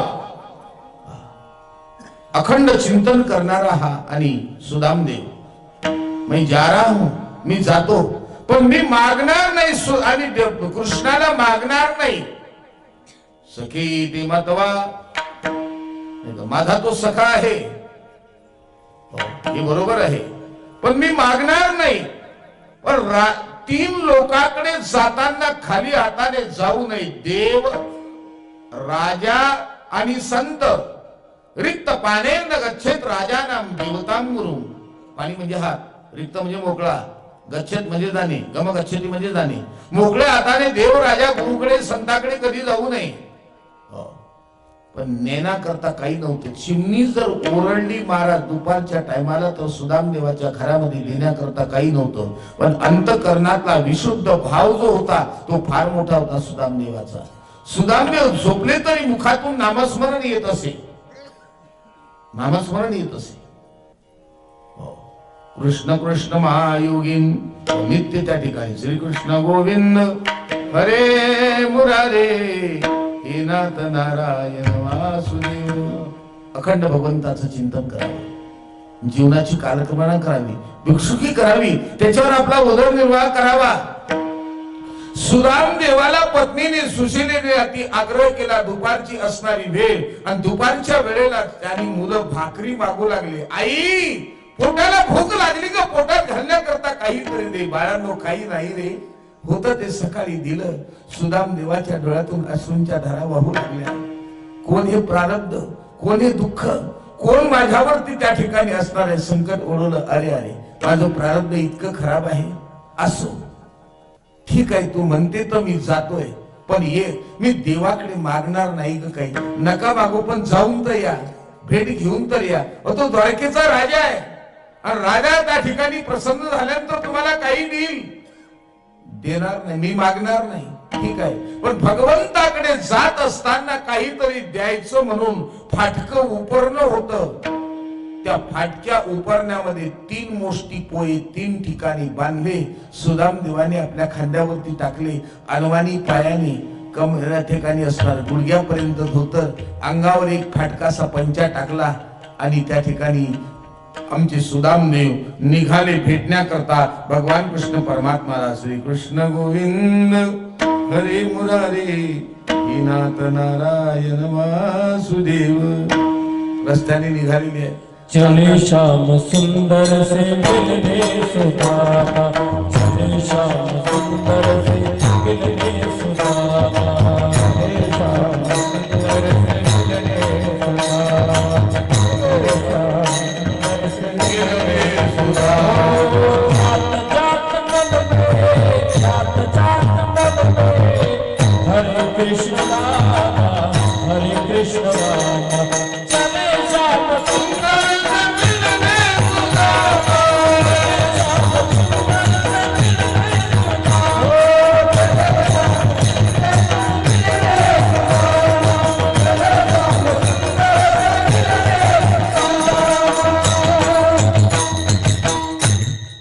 श्याम सुंदर से मिलने सुदामा. भगवान परमात्माला भेटण्याकरता निघाले. पायात काही नाही. पूर्वीचा काळ, रोड काय चांगले होते काय? पांढीचे रस्ते, आणि सुदामदेव निघाले द्वारकेच्या रस्त्याने. त्या ठिकाणी आपल्या सुदामदेवाच्या नगरीपासून, सुदाम नगरीपासून आणि निघाले त्यावेळेला रस्त्याने पायाला खडे टोचत होते. रक्तबंबाळ त्या ठिकाणी पाय झाले, पायामध्ये काटे गेले आणि त्या ठिकाणी असणारे सुदामदेव संध्याकाळी सांज वेळेला सूर्यास्ताच्या टायमाला द्वारकेच्या आणि मोठ्या असणारं द्वार, त्या द्वारापर्यंत गेली आणि द्वारपाळांनी दरवाजा बंद करून टाकला. तिथून परत आले. समुद्राच्या असणाऱ्या कडेला एका खडकावरती सुदामदेव आणि बसले. पोटात अन्नाचा कण नाही. ते 3 मुष्टी पोहे खावे तर मी कृष्णाला भेट म्हणून देण्याकरता माझ्या पत्नीनं सुशीलेनं दिलं, हे मी कसं खाऊ? विशुद्ध भाव अंत करणारे भगवान कृष्ण परमात्माचं चिंतन करीत करीत पडले, पण भगवान कृष्ण परमात्माला नाही सहन झालं. भगवान कृष्ण परमात्माने एका असणाऱ्या वाटसरूचं रूप धारण केलं. आपल्या गाठोड्यामध्ये भाकरी बांधल्या, गेले आणि तिथे बघितलं सुदामदेवांना. झोपलात? भूदेवा ब्राह्मण दिसताय, कपाळाला गंध आहे, गळ्यामध्ये आणि माळ आहे, त्या ठिकाणी कमरेला जानवं आणि अशा प्रकारे आणि दिसत आहे. हो, कुठे निघाला होतात? द्वारकेला जायचंय. बाबा मी द्वारकेला चाललो, पण द्वारकेचा महाद्वार बंद झालं. इथे विश्रांती करावी आणि सकाळी जावं म्हटले कृष्णाला भेटण्याकरता. ठीक आहे, ठीक आहे, फार श्रम झालेत तुम्हाला, तुमचे पाय चिपून देऊ. भगवान कृष्ण परमात्माने सुदामदेवाचे पाय चेपले. हो, आणि ज्या वेळेला पायावरून हात फिरवला, खूप काटे त्या ठिकाणी असणारे पायामध्ये मोडले होते. भगवान श्रीकृष्ण परमात्माच्या डोळ्यातून अश्रूंच्या धारा वाहू लागल्या. एवढी मोठी माझी चिंतनाची सेवा, एवढा मोठा विशुद्ध भाव अंतःकरणामध्ये सुदामाने कधी काही मागितलं नाही माझ्याकडे. भगवंताने हळूच काटे काढले बाजूला आणि बाजूला काढून टाकले. ते न कळू सुद्धा दिलं नाही. सकाळी सुदामदेव उठले. हा वाटसरू म्हणजे वाटसरू रूपी भगवान कृष्ण केव्हाच निघून गेला होता. द्वार उघडलं होतं. भगवान श्रीकृष्ण परमात्मा लांब सडक असणारे केस, उत्तरीय वस्त्र अंगावरती टाकलेलं, पितांबर परिधान केलेलं आणि भगवान श्रीकृष्ण परमात्मा राज सिंहासनावरती विराजमान झाले होते. नवरत्न दरबार भरला होता. मुख्य प्रधान त्या ठिकाणी असणारे सचिव दोन्ही बाजूला येऊन बसले होते. द्वारकेतले सगळे आणि प्रजाजन न्याय मागण्याकरता त्या आणि असणाऱ्या सिंहासनाधिष्ठित भगवान कृष्ण परमात्माच्या समोर येऊन बसले होते. लख प्रकाश त्या असणाऱ्या आणि राजभवनामध्ये पडला होता. नाना प्रकारच्या तेल दीपिका त्या ठिकाणी पाजळत होत्या. सुगंधित असणारे तेल दिवे त्या ठिकाणी मंद मंद सुगंध त्या असणाऱ्या राजभवनामध्ये दरवळत होता. आणि भगवान कृष्ण परमात्माने उत्तरी वस्त्र त्या ठिकाणी आपल्या उजव्या खांद्यावरून डाव्या खांद्यावरती टाकलं आणि तेवढ्यामध्ये सुदामदेव आणि त्या ठिकाणी असणारे मुख्य द्वारावरती आले. आणि द्वारावरती आल्यानंतर हाक मारली, कृष्णा. द्वारपालांनी त्या असणाऱ्या सुदामदेवाला बाजूला बाहेर सारलं. कोण रे तू? धनगर आहेस का? कळतं का तुला? राजाधिराज, वैकुंठ नायक, परब्रह्म, द्वारकाधीश भगवान श्रीकृष्ण परमात्मा असं नाव ज्यांचं संबोधन येतं, कृष्ण म्हणून हाका मारतोस? अरे मी कृष्णाचा लहानपणचा सौंगडी आणि माझा तो बालपणचा मित्र. बालपणचा मित्र. अरे तुझ्या अंगावर धड त्या ठिकाणी असणार धोतर तरी आहे का? पंचा किती ठिकाणी फाटलेला आहे. काय तुझे केस, काय टक्कल केलेलं, काय तो गंध कपाळाला, काय ती माळ त्या ठिकाणी काळी कुळकुळीत, काय ते जानवं म्हटले मळालेलं. आणि सुदामा सांगतो आहे नाव माझं सुदामा आहे, त्याला जाऊन सांगा. नाही हो, मी खरंच आहे. खरंच आणि असणाऱ्या कृष्णाचा त्या ठिकाणी मी कोण आहे? सौंगडी आहे, लहानपणचा सौंगडी आहे. भगवान श्रीकृष्ण परमात्मा कृष्णाला माझं नाव सांगावं फक्त त्या असणाऱ्या द्वारपालांनी आणि भगवान श्रीकृष्ण परमात्माला सांगितलं. कारण इतक्या हलक्या असणाऱ्या स्थितीतला भगवान कृष्णाचा भक्त असू शकत नाही. अरे द्वारपाला कन्हैया से कहता, अरे द्वारपाला कन्हैया से कहता, दर पर सुदामा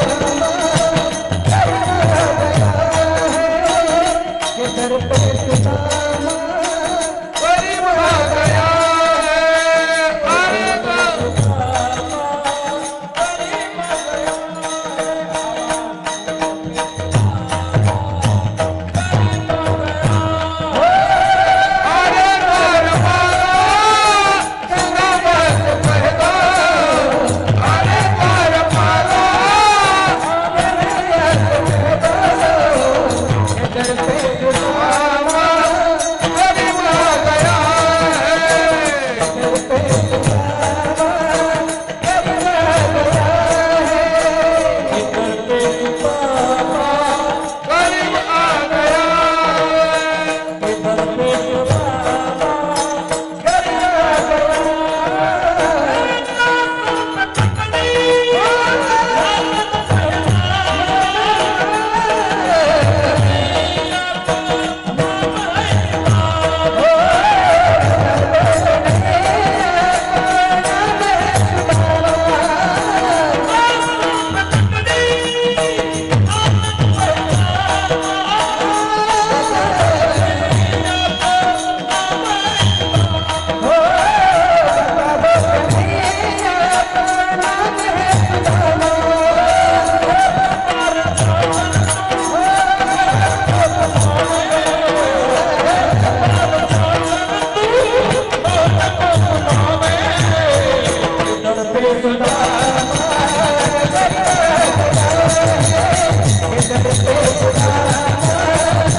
द्वारपालो कन्हैया से कह दो दर्पी सुदामा करीब आ गया. हे द्वारपालांनो तुम्ही जाऊन सांगा कृष्णाला सुदामा आलेला आहे. सुदामा जवळ आलेला आहे. सांगा. हे जातच नव्हते त्या ठिकाणी द्वारपाल. उलट त्यांनी सुदाम देवाला त्या असणाऱ्या द्वारातून आणि हाकलून दिलं खाली. राजभवनाच्या द्वारातून खाली हाकलून दिलं. अत्यंत जड त्या ठिकाणी अंतःकरणाने जड पावलाने दुःखी अंतःकरणाने सुदामदेव राजभवनातून उतरले आणि हाक मारली अंतःकरणातून भावनेने भावातून. कृष्ण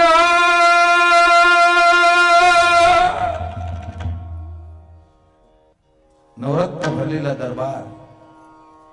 प्रजाजन सगळे भगवान कृष्ण परमात्माच्या कानावरती हात पडली ती. माझा सुदामा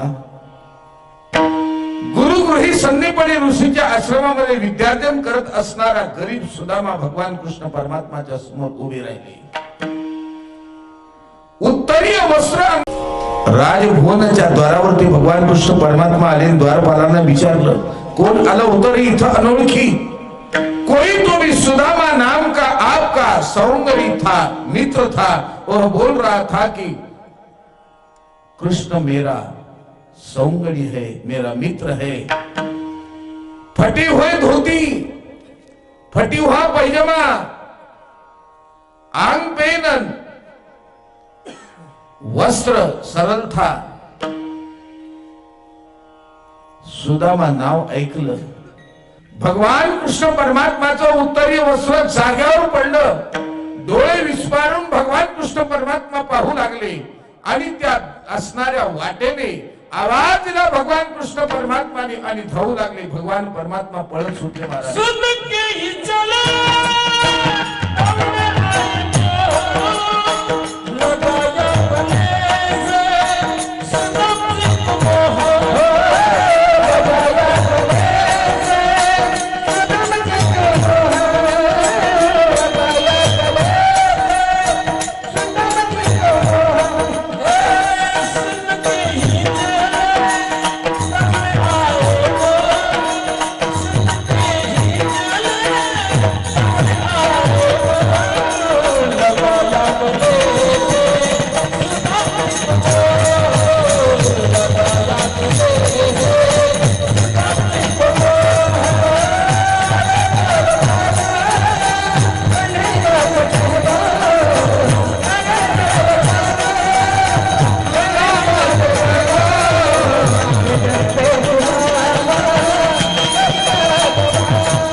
परमात्मा सुदामाच्या रस्त्यात चालले होते. आवाज दिला, सुदामा. सुदामाच्या आणि असणाऱ्या कानावरती भगवान कृष्ण परमात्माचा आवाज पडला, कंठ दाटून आला. माझा कृष्ण हा इतका अन्यायी नाही. बघितलं पाठीमागून तर भगवान कृष्ण परमात्मा दोन्ही आपले अजान बाहू पसरले होते आणि सुदामाला घट्ट मिठी मारली. अरे द्वारपाळांना तू नाही कळाला, पण मला कळालेलं आहेस ना सुदामा. घट्ट मिठी मारली. रथ आला पाठीमागून, रथामध्ये सुदाम देवाला बसवलं आणि तो रथ असणारा राजभुवनाच्या द्वाराशी नेला आणि आपल्या असणाऱ्या हातामध्ये हात घेऊन भगवान कृष्ण परमात्माने एक हात सुदाम देवाच्या गळ्यामध्ये घालून राज सिंहासनावरती सुदाम देवाला बसवलं. राण्यांना त्या ठिकाणी निरोप पाठवला. हो, पाणी आणा. सुदाम देवांचे पाय धुण्याकरता ब्राह्मण आहेत ते. मुख्य असणाऱ्या त्या ठिकाणी राणी साहेब, रुक्मिणी आई साहेब ह्या पाणी घेऊन आल्या. पण पाणी घेऊन यायला वेळ लागला म्हणून भगवंतानी काय केलं, पग धोये सुदाम जी के, पग धोये सुदाम जी के, नयनों की नीर से, नयनों के नीर से पग धोई. डोळ्यातील आसवांनी भगवान कृष्ण परमात्माने सुदामा देवाचे पाय धुतले. रुक्मिणी आई साहेब आल्या आणि भगवंताच्या डोळ्यात अश्रू पाहिले.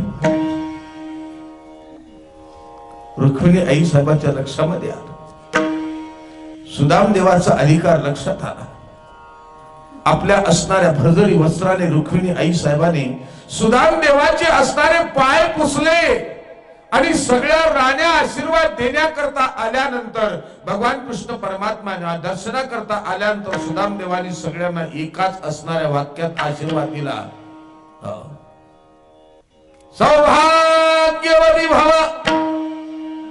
आपलं सौभाग्य अखंड टिकून राहो. आशीर्वाद दिला. भगवान कृष्ण परमात्माने विचारलं, सुदामा अरे गुरुगृही विद्यार्जन केल्यानंतर आपण परांगणा झालो, लग्न झालं तुझं, बरं आहे ना, मुलं बाळक श्रम कुशल आहेत ना. सुदाम देवाने सांगितलं, हो कृष्णा, अगदी क्षम आहे, कुशल आहे, सगळं काळजी करण्याचं काही कारण नाही. वहिनी साहेबांनी आमच्या करता काही खाऊ म्हणून पाठवलं का रे? हो पाठवलं ना. नंतर द्यावं कसं? ते फाटक्या उपरण्यात मळकटलेल्या कळकटलेल्या ते 3 गोष्टी पोहे बांधलेले ते पोहे घेतले आणि सुदाम देवानी लपवायला लागले. भगवान कृष्ण परमात्माने ती पुचुंडी ओढली आणि ओढल्यानंतर पहिली होती ती खाल्ली, दुसरी खाल्ली, तिसरी खाणार तेवढ्यात रुक्मिणी आई साहेबांनी घट्ट पकडलं. कारण याचं वर्मय रुक्मिणी आई साहेबाला माहित होतं. 2 खाल्ल्या, आता 2च्या बदल्यात काय देईल काही सांगता येत. आणि तिसरी जर खाल्ली, आम्हाला ना देऊन टाकाव यानं.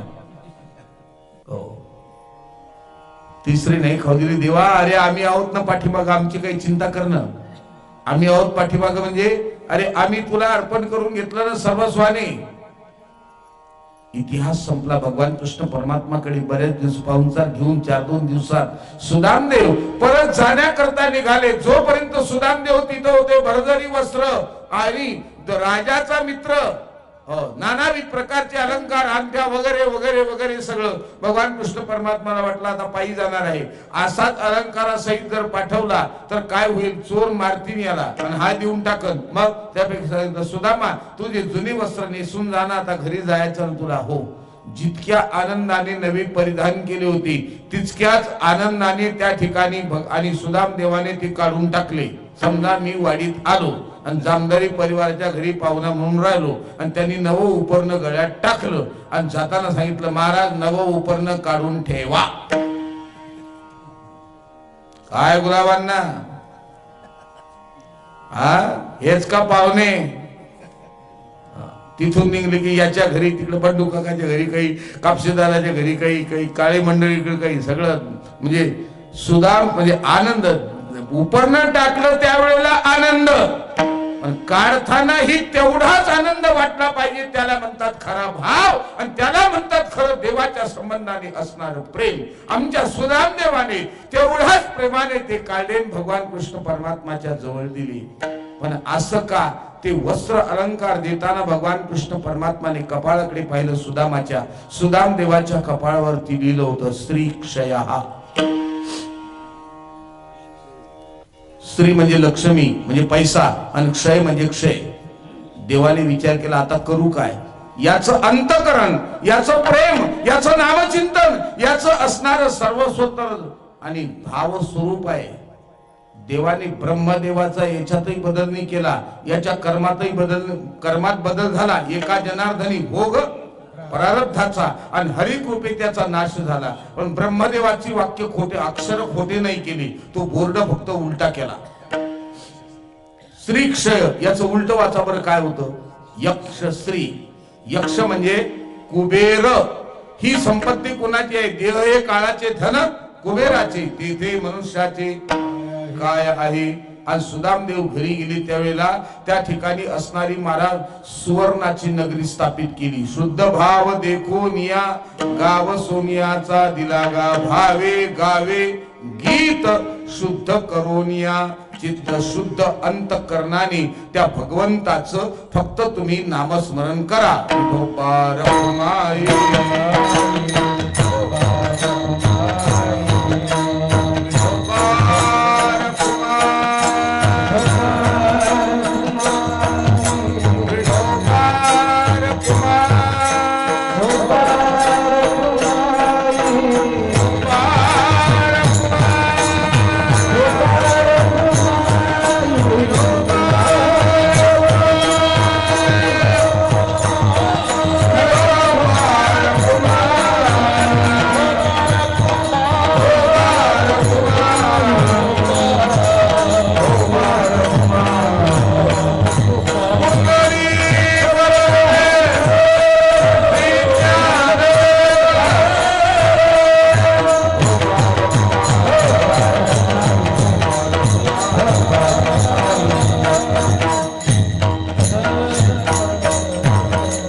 त्या ठिकाणी पुढच्या चरणाचा धावता भावार्थ असा. तुम्हाला भगवान परमात्मा हवा आहे का? देव हवा आहे का? देवाजवळ जायचं आहे का? भावे गावे गीत शुद्ध करून या चित्त. फक्त मी अभंगाच्या प्रथम चरणाच्या पूर्वार्धाचं चिंतन तुमच्या समोर मांडण्याचा प्रयत्न केला. भावे गावे गीत अंत चित्त शुद्ध करा. आता चित्त अशुद्ध कसं काय वगैरे ते चिंतन वेळेबाबी सांगत नाही. शुद्ध चित्ताने भगवंताचं नामस्मरण करा. तुम्ही कुठेही असा, कराल ते करा, जेथे तेथे, जिथं असाल तिथं. मग काय करा?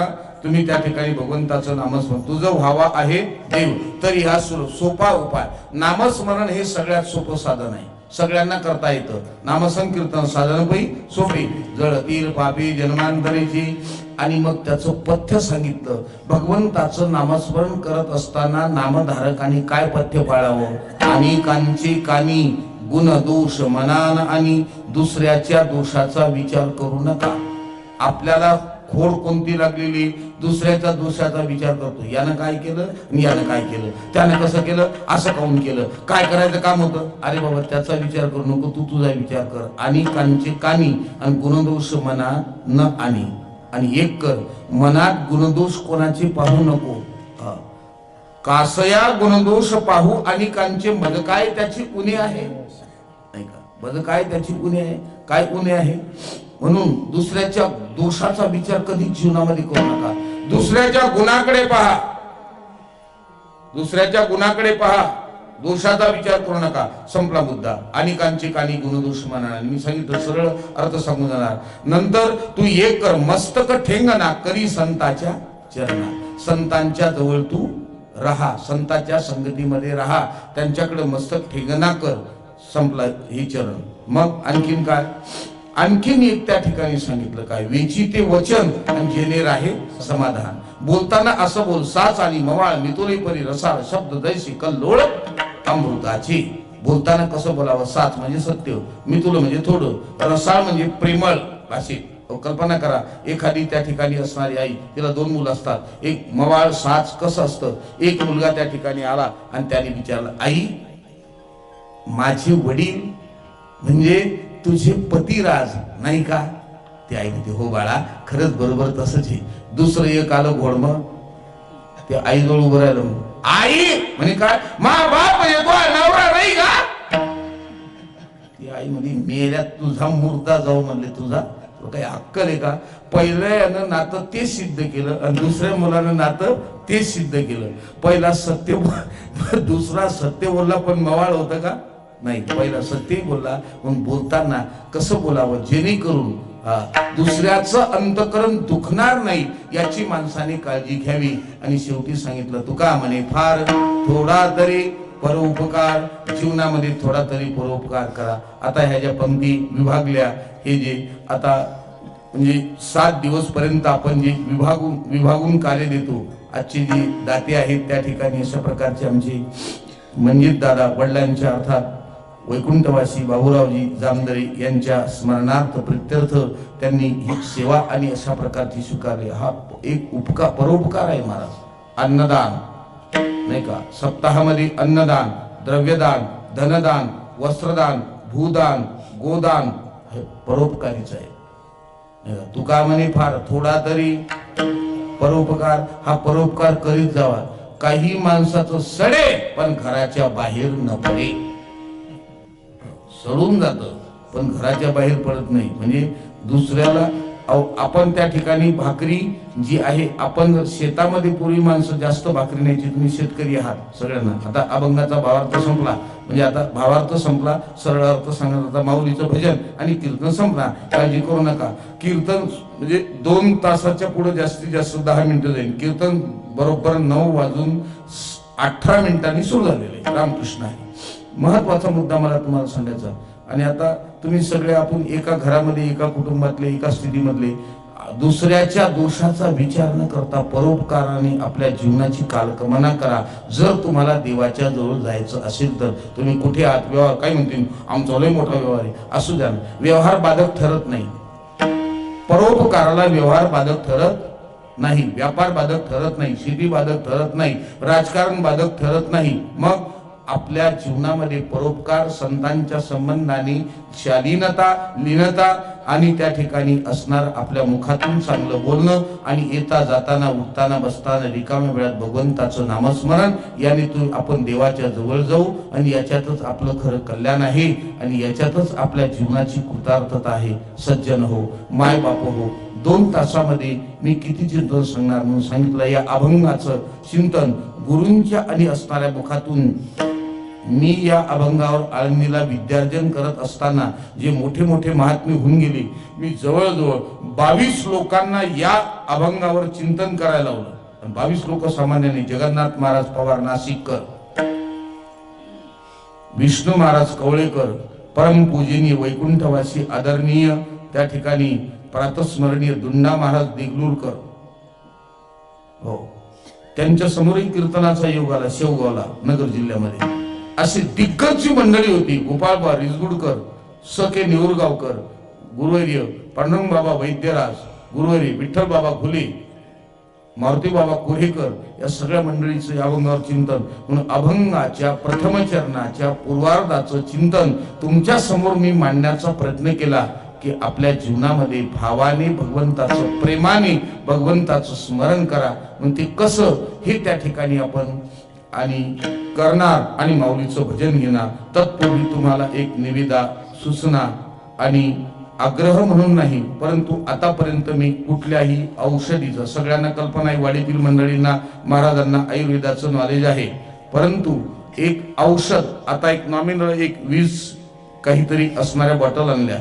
ज्यांना ऍसिडिटीचा, आम्लपित्ताचा त्रास होतो, ज्यांना संधिवाताचा त्रास होतो, ज्यांना डोकेदुखीचा त्रास होतो, ज्यांना निद्रानाशाचा, झोप येत नाही अशा लोकांकरता, इनडायजेशन, अपचन अशा लोकांकरता आपल्या वारकरी संप्रदायाची तुळस ही त्या तुळशीपासून त्या ठिकाणी तयार केलेलं हे औषध आहे. हे मेड इन लुधियाना, लुधियानाचं प्रोडक्शन आहे. हे 195 रुपये त्याची किंमत आहे. त्याच्यामध्ये तुम्ही माझे आहात म्हणजे केवळ बोलण्याकरता माझे नाही, मला 15 रुपये सूट आहे. म्हणजे त्याच्याबद्दल मला सूट आहे म्हणजे ते मी 195 घेऊ शकतो, 15 रुपये मला राहतात. पण वाडी ही माझी आहे, मी वाडीचा आहे. प्रदीप भाऊ माझे आहे, म्हणजे दादा माझे आहे, ही सगळी वाडीच माझी आहे, म्हणजे वेगळे कोणीच नाही. तेव्हा हो, ह्या वाडीचं नातं हे आजचं नाही, मग हे पूर्व त्या ठिकाणी पूर्वजांच्या म्हणजे असणाऱ्या अनुसार कधी 80 रुपयाला ती आपल्याला मिळते ती जशी. आणि मी आतापर्यंत कुठल्याही औषधीची गॅरंटी या नारदाच्या गादीवर कधी दिली नाही. पण ही गॅरंटी का देतो? विंचू चावलेल्या जाग्यावर त्या ड्रॉपचा एक थेंब जर टाकला तर 0 सेकंदात विंचू उतरतो. ही तुळशीची पावर आहे. 5 प्रकारच्या तुळशीपासून बनवलेलं हे लुधियाना प्रॉडक्ट आहे. फक्त 20 ml आहे. आणि म्हणून त्याची या गादीवर बसून तुम्हाला जी काही मी हे देतो आहे गॅरंटी, त्याचं कारण आहे तशी त्याची शक्ती आहे. ते पॉवरफुल आहे. लागलं तर घ्या. मी दादांच्या तिथे बसणार म्हणजे मंजित दादाकडे, आणि मंजित दादाकडे बसणार म्हणजे इतर कुठे बसणार नाही असा अर्थ गृहीत धरू नका. पण या अगोदर मी यायचो कधी बंडू काकाकडे, कधी आमच्या विंताकडे, इकडे दोन्ही ठिकाणी बसत होतो. परंतु जो जेव्हापासून संबंध झाला तेव्हापासून एक हेच घर जवळ आहे. जामवंत महाराज आहे, सगळ्यांचं येण्याचं ठिकाण आहे, बसण्याचं राहण्याचं ठिकाण आहे. मग या परिवारामध्ये त्या ठिकाणी संबंध जुळला गेला या दृष्टिकोनातून एक बसण्याकरता. आणि दादांच्या मनामध्ये आदर आहे वारकऱ्याबद्दल, त्या ठिकाणी प्रेम आहे, जिव्हाळ आहे. मग कीर्तन संपल्यानंतर ज्यांना लागेल त्यांनी तिथे या. भावयुक्त अंतकरणाने भगवंताचं स्मरण करा. 1 मिनिटं माऊलीचं भजन आणि आपली सेवा संपेल. विठ्ठल विठ्ठल पांडुरंग, विठ्ठल विठ्ठल पांडुरंग, विठ्ठल विठ्ठल पांडुरंग, विठ्ठल विठ्ठल पांडुरंग, विठ्ठल विठ्ठल पांडुरंग, विठ्ठल विठ्ठल पांडुरंग, विठ्ठल विठ्ठल पांडुरंग, विठ्ठल विठ्ठल पांडुरंग, विठ्ठल विठ्ठल पांडुरंग, पांडुरंग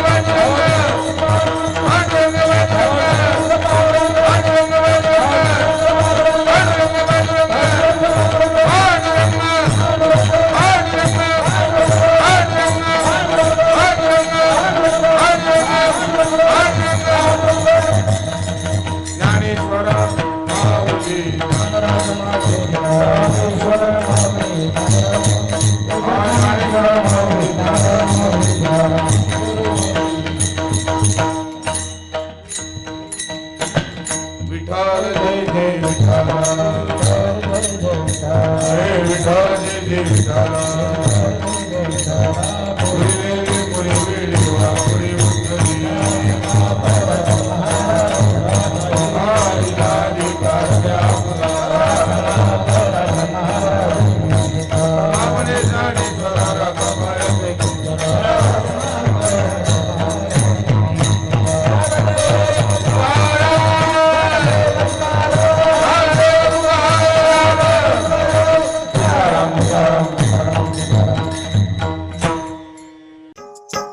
मराठी हॉटस्पॉट. हो मंडळी हो, हॉटस्पॉट इथंच आहे बर का. तर मग चला चॅनलला सबस्क्राईब करा आणि घंटी नक्की वाजवा. आपल्या सगळ्यांचा मराठी हॉटस्पॉट. विठ्ठल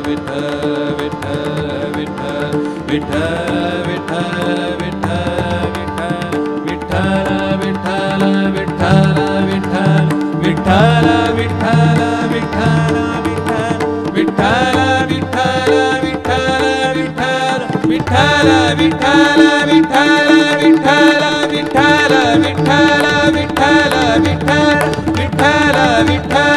विठ्ठल विठ्ठल